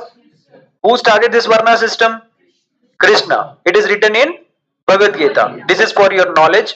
But don't go out on the road now and don't say that तुमको मालूम है कृष्णा ने start किया था. Okay, this is your knowledge. आपको पता होना चाहिए बस. Don't argue and don't fight. That's it. हमको उससे लेना देना नहीं है. ठीक है? Fine. तो अभी देखो, Mahavira also did not like the Varna system. He wanted to fight against this and he wanted to make the God and everything available for all the common people. So he also did meditation. I know I told you the tricks of meditation. He also got it from Bhagavad Gita and all these things. He also got enlightenment and then he started preaching his own idea in Prakrit language. Write down. He started propagating in which language? Prakrit language. He started propagating in Prakrit language. Okay, he started propagating in Prakrit language. Now, समझ में आ रहा है सभी को? Okay. So just now in Vedic literature we saw a religion that is Hindu. Then we have seen Buddhism, correct? Then now we are seeing Jainism. Look at this. What is the basic idea? What is this basic idea? Why these people, even now, why these people are doing all these things? First thing is, everyone believe in Atma. They believe in what? Atma. In Bhagavad Gita, there is a whole long chapter. What is Atma? Okay, what happens? The Hindus, listen here first, pens down. I'll give you, try to understand it. Then you will understand the complexity of the society. You are born as a Hindu. Okay, what is the idea? What is the idea behind this Hinduism? The idea is the Hindu people, they believe in Atma. They believe in what? This generation, this birth, you have taken the form of a human. Okay, your Atma has taken in the form of a human. After your death, your Atma may be a dog or a lion or a cat or bird or anything. Okay, so that's why karma. Okay, don't hit a dog with a stone. Okay, maybe in the next birth he will become you and you will become him. Okay, so that may be a situation. So Hinduism, the basic idea is what? Atma. समझ में आ रहा है सभी को? Okay, now look at this. Hindu people, they do chanting. How do they do chanting? Have you seen Rudraksha Mala? They'll keep like this. That day I have told you how to keep it. Okay, right side में रखना है, आँख को half close करना है, sit straight, spinal cord straight. Okay, and now you have to say a shloka, that is Hare Krishna, Krishna Krishna, Hare Ram, Ram Ram, Hare Hare. Like that you have to keep doing it. Like this they keep doing it. Now why do they do that? Okay, why do they do that? Because Hindu, they believe that Krishna is the supreme God. Okay, Krishna is the supreme God. If you surrender your Atma, if you do meditation, three gunas, sattva guno, raja guno and tamo guno, if all these gunas are surrendered to God with meditation, your Atma will go and reach God. Okay, it will reach God. It will not come back to this earth in any form of animal or any form of living being. Do you understand? Okay, now tell me, suppose if I give you one more birth. Imagine God is coming here and now God is telling, yes, dear Tushar, next generation, again one more chance I will give you. Will you take birth in this earth? He is not interested. So what you should do? Yeah, you have to do this procedure, right? Like that. So now this is what Hindu people, they believe. So in the name of Atma, the thing which you cannot see, the thing which you cannot touch, what the Brahmins were doing, they were all making fools of the king. They were all making some superstitious activities. Do you understand? They were telling you have to, superstitious activities, like that. Now let me talk about yoga. What is yoga? Which day is celebrated as International Yoga Day? 21st June, not July. 21st June is the longest day in the northern hemisphere. Okay, and why 21st day is chosen? It's not like whole day we can do yoga, because it is a Hindu special day, that is Uttarayan. Okay, like that. Now, what is special here? In yoga, there are different yoga. One is Bhakti Yoga. What is this here? Next is Karma Yoga, Karma Purush, Karma Yoga. Next is Tantric Yoga, Tantric. Okay, like this we have many yogas. Now look at this. You might have seen some Hindu monk sitting in temple and they keep chanting. They keep believing they keep focus on some god and they keep saying Krishna is God. I am going to go there, and they keep chanting. So this is called as Bhakti Yoga. Some monk, the most famous monk is Swami Vivekananda. Have you heard Swami Vivekananda? Yes. So he did Karma Yoga. So what he is telling, service to men is service to God. Correct? Service to men is service to God. He also become famous. ISKCON temple, that Prabhupada, he also become famous, is Bhakti Yoga. Tantric Yoga. Some people, they do some mantra, Om Kleem Kleem, some ice cream, something they'll say, right? And they'll take a doll and they'll pinch in, with pin and all. Suddenly, you might have seen in movies, right? They will twist the hand and suddenly accident will happen. Okay. So yes, sab dekha hai, right? So these are all tantric yoga. So in yoga, I am talking about only bhakti yoga in Hindu religion. Do you understand? So in the name of Atma, look at this. In the name of Atma, people were fooled. The society was in a bad situation. So Siddhartha, that is Gautam Buddha, he decided to enlighten people. Mahavira, he decided to enlighten people. But there is problem. Hindu people use Sanskrit language, Buddhism use Pali language, and Jainism use Prakrit language. So what was happening here? This was an industry competing with each other. Okay, so there was a fight, competition between All these three people. So which are all the three religion I am talking about? Hinduism, Buddhism, Jainism. There is one more religion which is Ajivikas. What is this here? Okay, and this Ajivikas was started by Makali Gosala. What is this person here? Makali Gosala.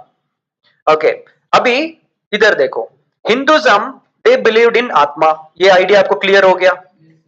Okay, अभी Jainism. पहले इधर देखो Jainism. It was started by Rishabh. You have written all these things. Mahavira comes and Mahavira says that we have to do meditation. Okay, Hinduism में भी meditation है and Jainism में भी meditation है. What is a meditation in Jainism? That is called as Sanatana, like sadhana एक meditation है. That you have to go on a mountain top. Listen to this. You can try this. After listening to this, you can decide whether to try it or not.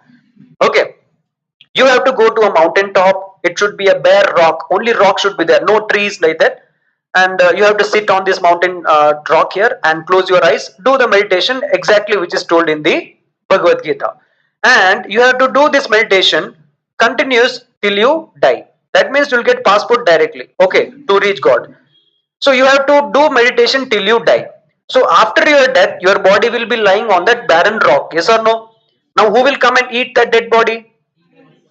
Vultures will come, hyenas will come, correct?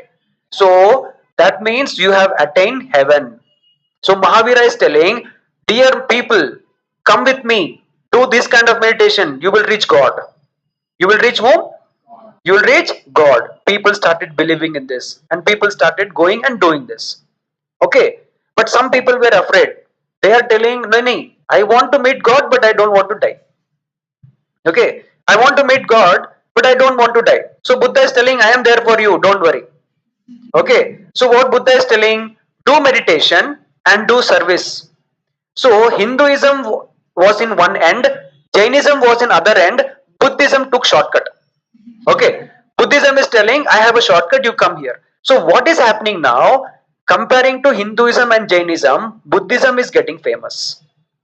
What is getting famous? Yes, Buddhism is getting famous, and one king responsible for this is Ashoka. After that comes a king called as Kanishka. Do you understand? So, this is the religion. When these three people are competing, there was one geo offer coming here. Okay. Now, what is this geo offer? Look at this. I told you Makali Gosla started this Ajivikas. Correct? What Makali Gosla is telling, dear people, don't believe in God, don't believe in Atma, don't believe in any shlokas and all. Don't waste time in learning all these things. The day when you are born, your fate is already written.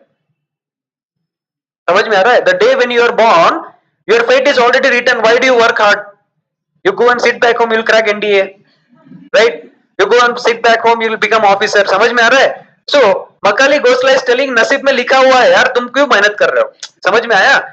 So, now people like this idea. So the public went to buy this SIM card. Okay, by Ajivikas. Makali Gosla scheme was interesting. So people started going to Makali Gosla. Yes or no? This is natural. Correct? No. This is natural. So people like this idea. Look here, Rita. Don't talk. So Makali Gosla was getting famous. Now, for the first time, Siddhartha and Mahavira, they have a competitor. Who is the competitor here? Makali Gosla. Now they both decide कि इसको दबाना है. किसको दबाना है? Makali Gosla. So now they both unite together and they tell to people whatever Makali Gosla is telling is wrong. So they both join hands together and they destroyed Makali Gosla. Okay, so Makali Gosla did not become famous. So there is only one king in history, that is Bindusara, who changed to Ajivikas. Do you understand? After that, maybe it may be one of you or me who will turn to Ajivikas because we feel the same, right? कितना भी भगवान का पूजा करो, जो चाहिए वो मिलता नहीं, right? Yes or no? So it's better to go for Ajivikas. Okay, we have to find who is this Makali Gosla. Got the point here? Okay, so did you all understand? Okay, now look at this. One more thing. I told you, Kanishka, during the rule of Kanishka, Buddhism got divided into Hinayana and Mahayana. I told you Buddha used which language? Pali language. But in Mahayana, sometimes Buddhism used Sanskrit language. Which language? Okay, Sanskrit language, they started using it. Slowly this got polluted. Now what happened? Slowly when the new Buddhism started coming, like we have woman empowerment. Women started entering. They told, why all Buddhist monks are men. We also do want to do meditation. Okay, so men told most welcome, and that was the last welcome. Okay, and after this, what happened? The Buddhist religion got polluted. It become all it become all polluted because of all the activities of the male monk and the female monk, and Buddhism started getting declining. Okay, so now during this time, look at this now. Here comes a great king once again. So this is Buddhism, this is Jainism, Chandragupta Maurya, Bindusara, Ashoka, Kanishka. So like 300, 400 years, everything was going on fine. Suddenly, here comes a king called as Sri Gupta. Who is that? Now, this Sri Gupta is a Pakka Brahmin. Okay, he says that, look at this. He says that Vedic culture, there is a gap of 500 to 600 years, my religion Hindu disappeared. My religion, Hindu, disappeared. So Sri Gupta is taking a promise. He says that I will revive my religion. So what he does, first he starts finding who is the person, target, encounter, like Yogi Adityanath did, right? Like that, Sri Gupta is trying to find the target. So now Sri Gupta finds the most famous religion is Buddhism at his time. समझ में आ रहा है? Mahayana is famous, so it is becoming famous. Now Sri Gupta is telling because of what? क्या हो सकता है? What's the reason? So now he was told that people are going to Bihar, and here there is a tree, that is Bodhi tree. Which place? Which place? Gaya. So Sri Gupta got an idea. Buddhism people, the Buddhist people, they are strong because they have this tree in their mind. Correct? I will go and cut this tree. Okay. So Sri Gupta went and cut this tree. The moment this tree was cut, Buddhism was erased from history. So for another 400, 500 years, we are going to see only Hinduism. We are going to see only Hinduism. So Sri Gupta का लड़का है चंद्रगुप्ता. चंद्रगुप्ता का लड़का है Vikramaditya. Have you heard Vikram and Betal? Okay. Have you heard Kalidasa? So Kalidasa is coming here now. Kalidasa is coming in Chandragupta's court. Do you understand? Okay. So बताओ. अभी समझ में आ रहा है आपको? Right? So this is Sri Gupta, Chandragupta. So this Chandragupta is different, and this Chandragupta Maurya is different. Do you understand? This Chandragupta Maurya is Mauryan dynasty, and this Gupta is Hindu dynasty. Okay, so this is what is happening, and here we have Kalidasa. Okay, so write down Sri Gupta is the founder of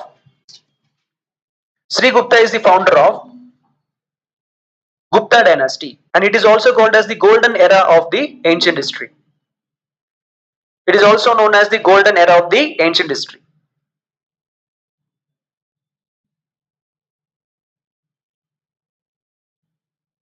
It is also known as the golden era of ancient history. Write down Kalidasa was the poet,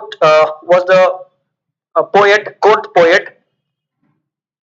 He was the court poet, and he has written book like Malavika Agnimitra, Shakuntala,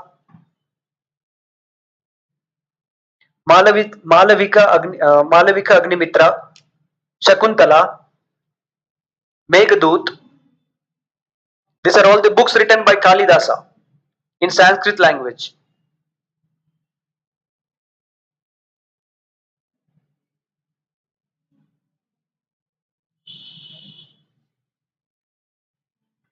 Written? Okay, look at this now. Das means a person who is believer, believe, faith. Okay. Next, Kali means goddess Kali, Durga. Okay. So here there is a story. A young man from a village, he wanted to marry a beautiful queen. So he went and proposes, and queen says that you have nothing, no knowledge, no money, something like that. So he was sad. He went to a nearby temple, and he chopped off his tongue.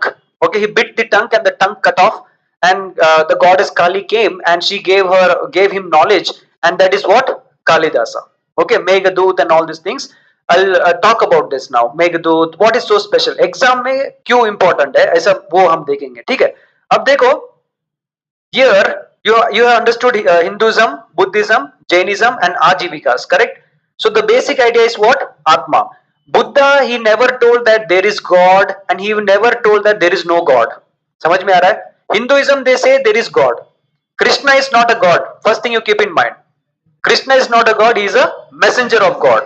In the same way, in Christianity, Jesus is not a God. He's a messenger of God. He's a Messiah. Messiah means messenger.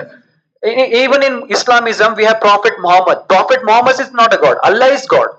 Allah is God, but not Prophet Muhammad. Okay, so like that. So every religion, they have a superficial character, and they are telling the same things in different language. That's it, and different way. Now look at this. Now, for example, Hindu people, the monks, Hindu monks, they wear what color cloth? Orange. And how is their appearance? Long hair or NDA cut, NCC cut, what?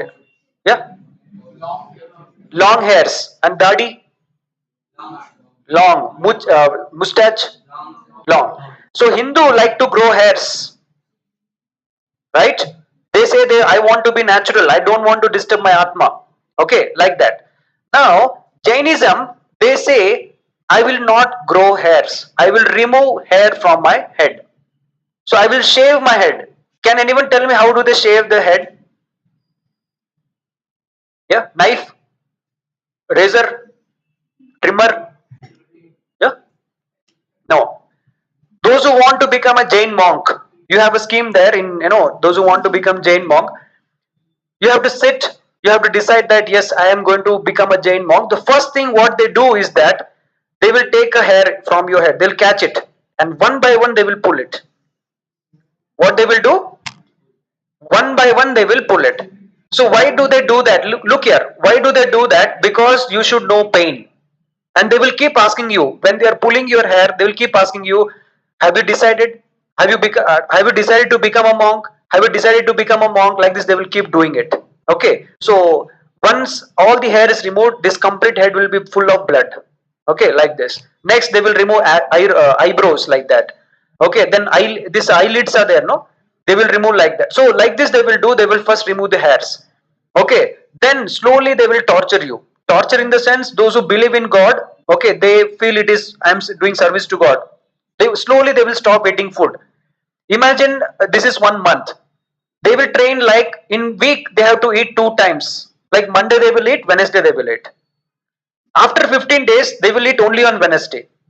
After 1 month they will eat only 1 month, 1 day. They will eat only 1 day. 3 times food 1 day. After 2-3 months they will eat 1 time and they'll survive for 3 months like that. And one day what happens? They will go on top of the hill and all, and they will die. This is the practice of Jainism. Now tell me, is it right or wrong? Any Jain person here? That's a problem. If I ask a Jain boy or a girl, he will say it is right. That is what Indian constitution gives: freedom of religion, freedom of minorities. Do you understand? Okay, now the problem is this. You are a police officer or an army officer, and imagine the situation of COVID. Okay, remember one thing, every religion we have a right. Hindu people, they are burned. Muslim people, they are buried. And Jainism people, they are, feed. The dead bodies given to the animals. Not all dead bodies. People, those who decided to go for that Sanatan Dharma like that. Okay, so now what happened? During COVID, many Jain monks, they got suffered from COVID virus. Okay, they got suffered from COVID virus. And the Jain people, they are telling, dear government, in constitution I have the religious right, so I will keep this body on top of the mountain, and I will see if any animals are eating it. The government told, you are not allowed. You have to burn the body. You have to burn the body. Now the Jainese people are getting angry. They are telling, how dare you say like that? I have the religious right. What will happen to the monk who has shaved his head like that? The whole life he decided to die like that, but now you are telling to burn the body. There was a big fight. Then the government told, okay, do one thing. You keep the body on the mountain, but it should be inside the cage. Animals should not eat that. Tell me why animals should not eat that dead bodies. Animals will get infected what? COVID. Simple. समझ में आया? This is called as presence of mind. Okay, the situation can be anything. In future, see, 30 years back, an IAS officer never thought of COVID. But in his life, he saw that situation, but he has the presence of mind how to stop this spreading. Do you understand? Imagine one vulture ate that, and we have taken 2 vaccine. Okay, and we are happy that okay, COVID चला गया. Suddenly vulture ने आके मेरे को मारा. COVID मेरे में आ गया. 2 vaccine का फायदा क्या? What's the use of two vaccines? Do you understand? So this is called as, you have to study these subjects to develop an intelligent capacity to have forecasting decision making skills. You got the point? Okay, so learn from all the mistakes what these people are doing it. समझ में आया? So this is what Jainism people they do, and they also so Mahavira told there is no Atma. Okay, listen here. Mahavira, he told there is no Atma. So the fighting is between Atma है या नहीं है? Hindu is telling yes it is there. Okay, yes it is there. Buddhism are telling I don't know. Jainism is telling definitely there is no. Ajivika is telling okay, yeah, don't care. Okay, don't care, like that. So this is what is happening on one side. So in Buddhism, what happened, the Mahayana, slowly they started believing in Atma. So I told you Buddhism got polluted. Okay, all these things are happening on one side. So examination question, they may ask you which of the following they believe in soul and all. Okay, next you write down in Buddhism, you can take down here. Yeah. In Buddhism you take down Milinda, Milinda. Milinda, in bracket you write down Meander. Meander was a Greek king. Meander was a Greek king. Okay, Milinda, Meander was a Greek king, and he wrote a book Pano, P-A-N-H-O, Pano. He wrote a book Pano. Nagasena. There was a talk between Nagasena about Buddhism. This is a book regarding Buddhism. समझ में आया? Yeah.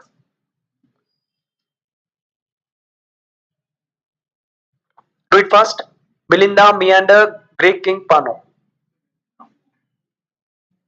Okay, Nagasena written. Okay, look at this now.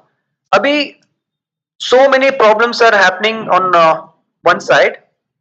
Now here, look at this. Jainism got divided into two. Write down Shvetambaras, yeah, Shvetambaras and Digambaras. Shvetambaras and Digambaras. Okay. Now look at this. Why this division? Okay. Why this division? Yeah, यहाँ पे देखो अभी सब लोग. Chandragupta Maurya was ruling this North India, and he decided to change his religion with the help of Bhadrabahu. And one day there was famine here, drought situation or famine situation. So Bhadrabahu told, dear Chandragupta Maurya, we will go to migrate down south here in Karnataka and Shravana Belagola. Okay. So the followers of Chandragupta Maurya and Bhadrabahu, they also started coming down here with the king, and they settled down here in the Shravana Belagola area. Some of the followers, they started settling here only. They didn't move from that place because they told, Mahavira told to die in meditation, but these people are afraid to do that. But we will stay back here. The people who stayed back here, they had a leader, and he is Stula Bhadra. Stula Bhadra. Stula Bhadra is the name. Stula Bhadra is the name of the leader who was leading these people, those who were staying in the north. Okay. And down we have Bhadrabahu. Down we have Bhadrabahu. समझ में आया? Okay, do it fast. We'll finish it. Okay. Now what happened? During winter season, look at this. Shvet. Shvet means white. Okay, Shvet means white. Now here this is Tropic of Cancer. During winter season in the month of November and December, the North India is under the wind, cold wind, and it is the temperature is very less. So the people here, they were shivering in cold. The Stula Bhadra supporters were shivering in cold. So they requested Stula Bhadra, can you allow us to wear cloth? Can you allow us to wear cloth? So Stula Bhadra told, okay, I will allow you, but I will allow you only white color cloth. I will allow you only white color cloth. Okay, so that is why the people in north, they started wearing white color cloth. You can see some Jain people having white color cloth. They are called as what? Shvetambaras. And people down in Karnataka, they are called as what? Digambaras. And even today, if you want to see, you have to get up early in the morning, go to Dasarali market or go to airport area, Yelanka and those area. By morning 4:30 or between 4:30 to 5, you can see men, Jain monk naked walking on the road. Even now you can see. Just I think last year I saw here in Dasarali. Okay, whenever there is a big shop opening, right? They are coming with full protection. This pipeline road they were walking. 2, 3 men full naked. They'll walk. It is their religion. Do you understand? So for the first time, if you hear this, you will be shocked. In India, ये सब होता है क्या? But this is happening. Okay, so this is what it is. समझ में आ रहा है सभी को? Right? Okay. So this is what is happening in the Jain religion. It got divided into two, Shwetambaras and Digambaras. Okay. Now, finally, if you talk about Buddhism, Buddhism is today divided into four parts: Hinayana, Mahayana, write down, Theravada and Vajrayana. Theravada and Vajrayana. And write down three jewels, Tripitakas. Tripitakas. Tripitakas, write down Adhidhama Pitaka, Adhidhama Pitaka, Sutta Pitaka, and there is one more Pitaka, right? Adhidhama, yeah, Vinaya Pitaka. Vinaya Pitaka. So these three are the jewels by the Buddhist inside the Buddhist religion: Adhidhamma Pitaka, Sutta Pitaka, and Vinaya Pitaka. So this is what is happening here. समझ में आया सबको? Have you taken it down? Okay. Now coming to Sri Gupta. Okay, you have written Sri Gupta just now, correct? So Sri Gupta is the founder of the Gupta dynasty, and now we have Chandragupta Maurya. Now once again we are going to see the rise of Hindu religion. Okay, till now we have seen only Buddhism and Jainism, but now we are going to see the rise of which religion now? Hindu religion. So the first thing what happens, the temples were started coming up. Now the temples are of different types. Okay, the architecture are of different type. For example, Nagara architecture. Write down Nagara architecture. Then we have Dravida architecture. Then we have Vesara architecture. Okay, Nagara architecture, Dravida architecture, and Vesara architecture. Now, what does it mean? See, if you see the Dravidian architecture, that is South Indian temple. Okay, the South Indian temple look like this. Okay, like this, and on this there is Kalash. Okay, on this there is Kalash, and here there will be statues. Can you see here? Okay, there will be statues. But if you see Nagara architecture, if this is the temple, they have like this. Okay, tapering. The end will be taper, and here they will be having flag, correct? Okay, so like this they had temple. Vesara architecture, what they have done, they have mixed both, this one also and this one also. So it becomes like this. Okay, it becomes tapering like this. So they have built both, mixing of both. Okay, so in Nagara architecture, you can say Jagannath Puri. Have you seen that temple? Okay, so Jagannath Puri temple is a classical example of that Nagara architecture. Okay, next in Dravida architecture, you can say Madurai Meenakshi or any South Indian temple, they have it. Okay, so this is what is the culture. Dravida architecture was started by Pallavas. Okay, it was started by Pallavas, and Kanjipuram was the capital. And then we have Pandyas, and in Pandyas, Madurai was the capital. Okay, Madurai was the capital. So under this Gupta dynasty, our culture was developing, and lot of temples were built. So after near about 300 years, remember one thing: for another 300 years, all people they started following Hinduism. They started once again. Hindu started coming up. So here what happened? India became completely a Hindu country. Okay, so everything was going on fine, and suddenly what is happening? When people are following one religion, that is, see, look at this. Once upon a time, India followed which religion? Buddhism. Then Jainism. Then again Hinduism. So what is happening? Now people are confused. अभी कौन सा राजा आएगा वो क्या बोलेगा मालूम नहीं, right? They don't know which king will turn to which religion, and they have to change their religion. So India was now a peace loving country. Okay, Hinduism, they are like very peace loving country, maintaining peace. Okay, making use of this peace. Here there is a gap in Himalayas. This is called as Khyber Pass. Okay, what is this pass here? Khyber Pass. Have you heard Alexander? I told you. So Alexander came via Khyber Pass. After Alexander, now we have Muhammad bin Qasim. Muhammad bin Qasim is from this Afghanistan and area, and he came in this area and he attacked India. Then he realized India is very rich because so many temples, so many gold coins, all the statues are made up of gold. So this message went back to Muslim countries. Now, after Muhammad bin Qasim, we have Muhammad Ghazni. Have you heard Muhammad Ghazni? Attacking India 17 times. Then he comes and he attacks India 17 times. After Ghazni, we have Gori. After Gori, for another 300 to 500 years, till Aurangzeb, the whole of India is under Muslim king. Do you understand? So after another 300 years, what happened? Here we have Chhatrapati Shivaji, the Hindu king who attacks the Mughal emperor. Okay, so this is what is happening. Okay, now we have done almost everything, but we have to see what's happening down south. Correct? Okay, so here you have, imagine South India. Okay, I just told you about the Chera Cholas and Pandyas. Now here, this Pandya capital is Madurai, and there were three meetings. We have three Sangam meetings, and this is how the Tamil language started flourishing. Okay, Tamil language. The father of Tamil language is Agastya. Agastya. Okay. Now here there is a story in Mahabharata also. This story is there. Look at this. You might have heard Vindhyas here, and here Satpuras are there, right? Vindhyas and Satpuras. So what happened in Himalayas? In Himalayas there was a dwarf. Dwarf means chota, gigantism, dwarfism. Physics में, biology में पढ़ा है ना? You might have studied, right? So here there was a dwarf sage.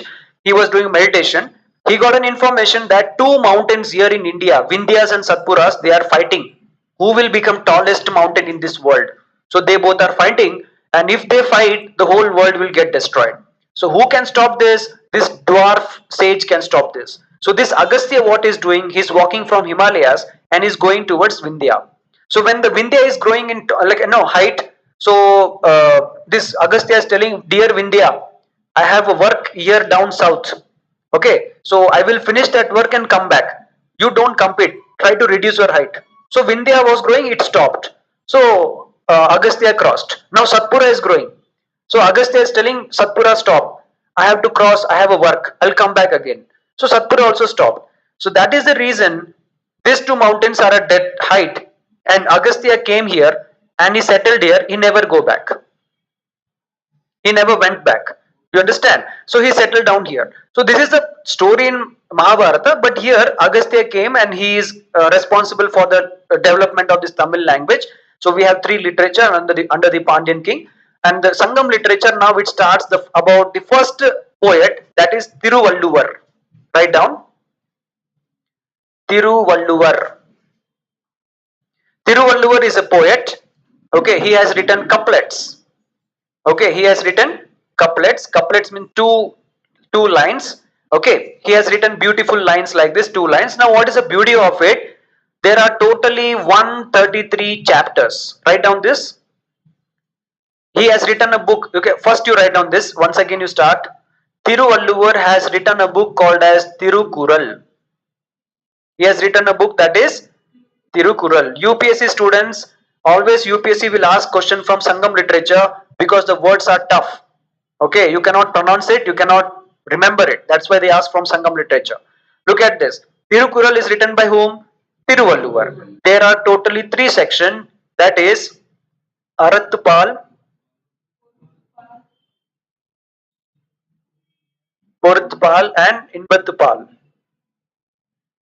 Okay. Now, total there are 133 chapters. Total there are 133 chapters. Okay. Now look at this. In each chapters there are 10 verses.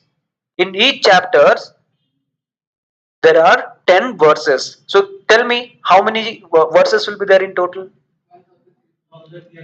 1330 verses are there. Now look at this. I'll give an example of the first verse here. Now the chapter number 1, okay, we have 10 verses. Look at this. Like this, we have 10 verses. The first verse, it goes like this. Agara mudala elittellam adi bhagavan mudatre ulag. So first on top we have 4 words and bottom we have 3 words. How many words in total? 7 words. Second, you have 4 words on top, third in bottom. Third, you have 4 on top, 3 in bottom. Like this, 1330, you take any verse, there will be 4 verses on the top and 3 verses in the bottom. That is the uniqueness. Next, Thiruvalluvar never mentions any god. He never mentions about any god. Okay. Now what does it mean? It is a secular book. Okay. Now one more thing. Look at this. I was talking about, okay, Jesus Christ. Here Christ was born. Correct? And before Christ we have Vedic culture. समझ में आ रहा है? Now try to answer my question. Let me ask you one question. Uh, we have seen so much of Mahabharata, Ramayana, and all these things. ठीक है? Which language did Krishna use in Bhagavad Gita to make Arjun understand? Yeah, Sanskrit. So, do you believe that we have so many evidence, the places, the name of the places, Jambudvip, India, Kurukshetra, even now that places are there. So, do you believe that God was here once upon a time, but we don't know, our capacities we don't have, but God was there. Do you agree? Yes. Okay. My doubt is, if God came on this planet in India and He gave this thing, He spoke Sanskrit. Why we are not speaking Sanskrit now? God's language, right? Why we are not speaking Sanskrit? Bhagavad Gita is there, Ramayana is there, everything is there. We are Hindus, correct? No, we can't speak Sanskrit. God's language, God Himself spoke in Sanskrit, but we fail to speak in Sanskrit. Yes or no? Yeah, I'll tell you that. So, what is the problem here? People now here they fight Kannada bariri, Kannada barsi, Kannada, Kannada matadi. In Tamil Nadu, if you go, Tamil en Muli, okay, like that. But people fail to forget when it comes to religion, you fight like like a maniac, and you try to prove I am a Hindu. So people, those who are creating vandalism on the streets, who say that I am a real Hindu, taking an orange cloth on their neck, you ask him to tell any one Sanskrit sloka, they cannot speak. You can clarify a doubt. Tell me Bhishman yare apdina terla. Okay, they'll say like that, right? That is the problem. Okay, now look at this. One more question for you. You think over it. This is India. Here in North India, Kurukshetra battle, so many things were happening. Okay, yes or no? Kurukshetra, we have Bhagavad Gita fighting happening. Dwarka mein Krishna was there, right? This happened in which time? Vedic time. Okay, Vedic time. Now, before Mahabharata, which book was written? Which book was written? Ramayana. Okay, so Rama belonged to which place? Ayodhya. Rama belonged to which place? Ayodhya. Down we have Sri Lanka. Sri Lanka is down or up? Down. उतना याद है ना? Okay, good. Okay, so Rama was here. Okay, who was kidnapped by Ravana? Sita was kidnapped by Ravana. Okay, so Rama flied or Rama walked on this ground? He walked. Imagine he's walking. He walked, and definitely he crossed which state? After crossing Tamil Nadu only there is battle in Sri Lanka, correct? Yes or no? And even today in Rameshwaram, there is a belief that the stone bridge which was built by the Vanar Sena, even today it is there. Yeah, the stones are floating. Yes or no? It's not in map. It's not in map. Look here. Okay, so even today they believe in that stone. The path is there. Yes or no? The next time when you go to Rameshwaram, they will, the auto rickshaw walas, they will just fool you. आपने वहां हिंदी वाला देखा तो ये पत्थर है ना, इधर ही राम चल के गया था. They'll say like that. And what our Hindi guys will do? Oh, Ram, Lakshman, Jai Sri Ram, हो गया, लेट गए उधर. But the only the Rameshwaram people, they know what's the truth. Okay. So my doubt is, so do you agree in Ramayana it is mentioned that Rama walked and there was a fight with Jambudvip, Sri Lanka, right? So Ramayana happened first, Mahabharata happened first, Christ is born later, and somewhere in middle, Thiruvalluvar was born. Just before Christ, not too long, okay, not too long, just before Christ, Thiruvalluvar was born. And he is writing 1330 verses. But not even single verse is mentioning Krishna and Rama. Why? That is the question. समझ में आ रहा है? Okay. He is not mentioning anything about Krishna, Rama. Why? He was not knowing about it. He was not knowing about it, or deliberately he didn't write about it. Or maybe the North Indian culture, whatever Bhagavad Gita, Mahabharata we are studying, it is Aryan culture. It is not Dravidian culture. Do you understand? Mahabharata, Ramayana, Veda, Upanishad, this is all Aryan culture. It is not Dravidian culture. So, is it something like that the Tiruvalluvar was not knowing about the Aryan culture? Or is it something like that the Aryan culture is trying to, neglect the southern Dravidian culture? That is the question. समझ में आ रहा है आपको? Okay. This is one thing. You got the point? So Tiruvalluvar, only that things will be asked. Now next we will talk about the Buddhism. Okay. Now here, look at this.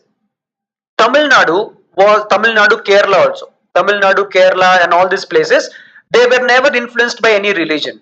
Okay, they were never influenced by any religion, but slowly now these religions are coming, like Hinduism, Buddhism, Jainism, all these religions are coming. Okay, so now let us try to understand. There is a book called as Silapadigaram. What is that book here? Write down. They ask you many times. I have asked this in exam. Write down. Silapadigaram. This book is written by Ilango Adigal. This book is written by Ilango Adigal. Ilango Adigal. Ilango Adigal. Manish, come here, no?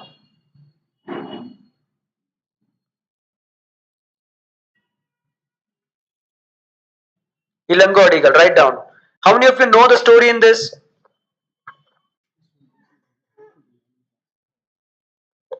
Yeah. Story தெரியுமா? சொல்லுங்க சுபாஷ். Tell me. Tell fast. Okay. Hmm. Hmm. Okay. Okay.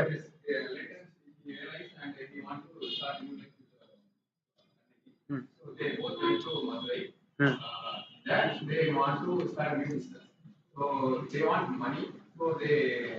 Okay, that is a story from the book, right? Okay. So, sit down. Good. Tell me, boys, Tiruvalluvar, tell me, is it true or false? Tiruvalluvar never mentioned anything about any religion. True or false? True. Correct? Yeah. Did he mention anything about Krishna or Jesus or Prophet Muhammad? He didn't mention anything. Idea clear? So, do you agree that Tamil literature is not mentioning about any Hindu god? Okay, अभी का question पूछो, आगे मत जाओ. Okay, सो समझ में आ रहा है सभी को? Right. So at present your mind is in a mindset that means the Tamil literature they don't give importance to any religion till now. Correct? Till now, that is till Tirukural. Now let us try to understand what is happening. Okay, this is the timeline I am drawing. Vedic, Buddhism, Jainism, then Chandragupta Maurya, then tell me, Bindusara, then Ashoka. During the time of Ashoka, who is crossing Tamil Nadu? Who is crossing Tamil Nadu? She is carrying what with her? Buddha's bone is correct, but at the same time, she is carrying Buddhism with her. Correct? She is carrying what? Mitesh. She is carrying Buddhism with her. Okay, so now look at this interesting thing. What is happening? I told you three Sangam meeting took place. Yes or no? Three Sangam meeting took place. In first Sangam, okay, first Sangam literature meeting in Madurai, Tamil grammar was developed. Okay, like they were about to develop. Second meeting, this is happening. Okay, second meeting, what is happening? Imagine this is Tamil Nadu. The Ashoka's daughter, she passed by. And here, you might have heard about Aditya Karigalan, Rajaraja Cholan, Rajendra Cholan. So this, after this, there is a person called as Ilango Adigal. What is his name? Ilango Adigal. This Ilango Adigal is writing a book, and this book name is Sila Padigaram. In this book, what happens? There is a king called as, this is a book, okay? This is a book, a story book. It's not true. It is not a true character. It is a imagined character here. There is a person called as Kovalan, and there is a wife, that is Kannagi. Who is that here? Golan Kannagi. So Kovalan was happily married to Kannagi. He was a king and she was a queen. And these two people, Kovalan was always in love with another lady. That her name is Madhavi. What is her name? Madhavi. Okay. Now what happened? One day, Kovalan and Kannagi, they decided to go out in another state. So they vacated their state and they came to Madurai. They were poor, okay, and they wanted food, so they started selling their ornaments. But the king of Madurai, he miscalculated and he killed this Kovalan. I am telling it in very short. Okay, I am telling in very short, even worse than Mani Ratnam. Okay, you can take it like that. So yeah. So Kovalan was killed, and now Kannagi got the information that Kovalan, my husband, is killed for no fault. So she curses the king and the city, Madurai city, and Madurai city was burned. Kannagi is symbol of chastity, or you can say a kind of a symbol in Tamil Nadu, where woman's symbol, woman's pride. So this is what has happened. Now Kovalan and Madhavi, they have a daughter that is Mani Megalai. What is that? Mani Megalai is daughter of Kovalan and Madhavi. Till here, all Tamil students will tell the answer. After this only we have important thing. Okay? Now look at this. Ready? Kovalan was married to Madhavi, and actually she is a dancer of a court, and Madhavi had a daughter that is Mani Megalai. What happened to Madhavi and Mani Megalai after the death of Kovalan and after Kannagi disappear? That is what is important in the Silapadigaram book. What Ilango Adigal is writing, Madhavi, she changed herself to a Buddhist monk. She changed herself into which monk? So for the first time in the history of Sangam literature, which religion is coming? Which religion is coming? Buddhism is coming. Which Buddhism? Hinayana or Mahayana? That's the question. Hinayana or Mahayana? Hinayana. Let us check. Look at this. I told you Madhavi is a female. Okay. In Hinayana, only male were there. And in Mahayana, what happened?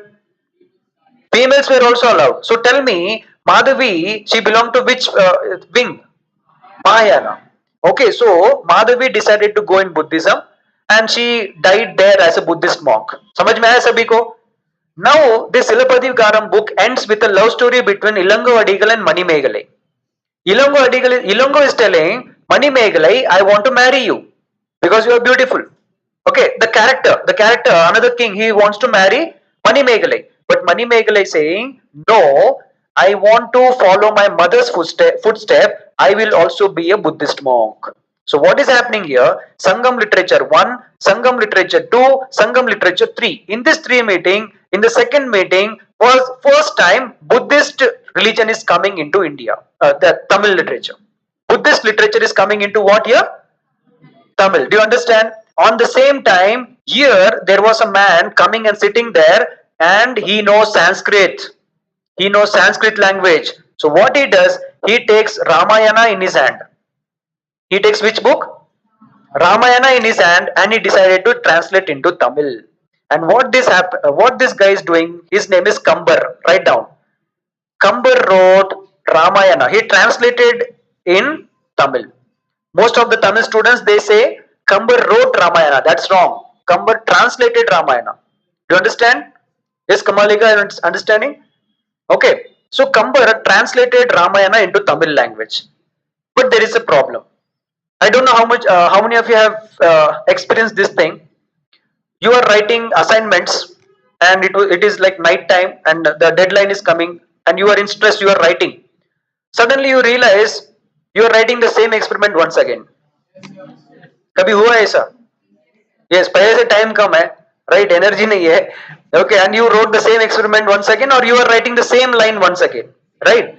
So like this, there is a problem here with Kambar. Look at this. Kambar started translating Ramayana, and now he takes Rama as a very good character. Look at this. He takes Rama as a very good character, and slowly he changes. Then when the plot comes in Sri Lanka, that is Jambudev, when the story goes to Sri Lanka, here when he translates about the Sri Lankan story, the story about Ravana, he translates it very good. Okay, he says that Ravana is such a good character man, he never touches Sita. He never misbehaved with Sita. He treated Sita like a god. Okay, like that. So this is there in Valmiki's Ramayana also. But Kambar is telling like this. And what happens in Kambar Ramayana? Rama's character is reduced. After Sita is coming back to Rama is asking first question to his wife, how will I believe that you are a virgin? Okay. And in Hindi, Actually, I think it is there in YouTube also. Okay, there was a sir recently. He Drishti है इसका मालूम है वो sir बंदा Vikas. Okay, fine. Yeah, Divya Kirti. He faced a problem. Maybe मेरे को भी होगा, but still हुआ क्या? Okay, what happened? It is there in the Hindi translation. Ki Sita came back to Rama, and Rama is telling one sentence. See, there is a sweet. Imagine there is a butter or something like that, and a dog came and licked that butter. Will you eat that butter? So you are like butter to me.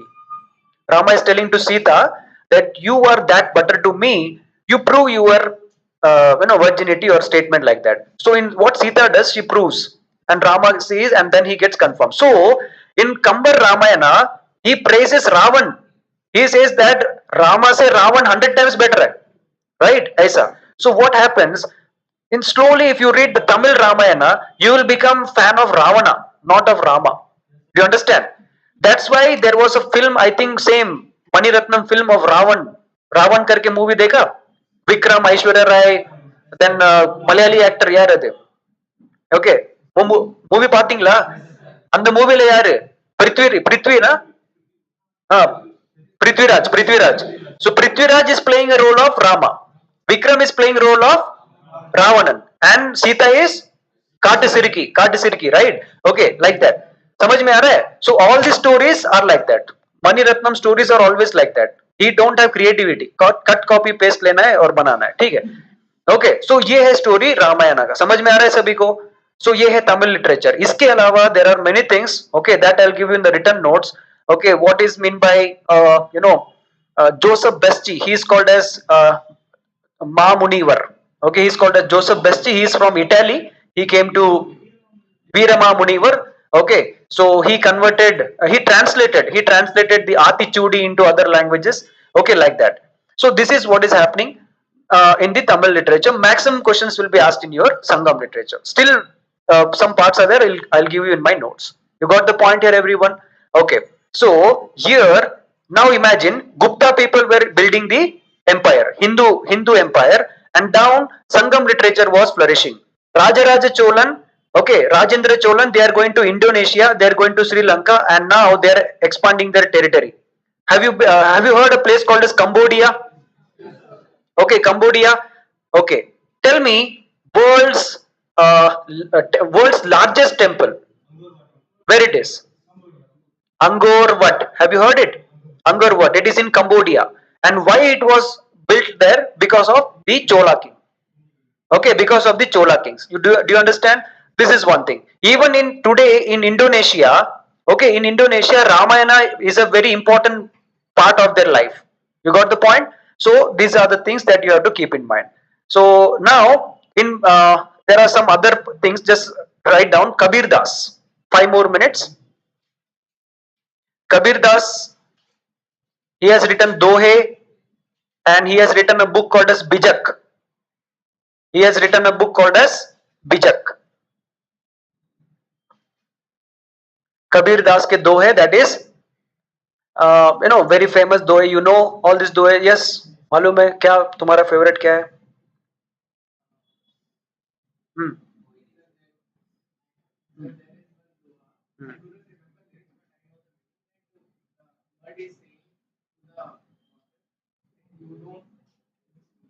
Okay, okay.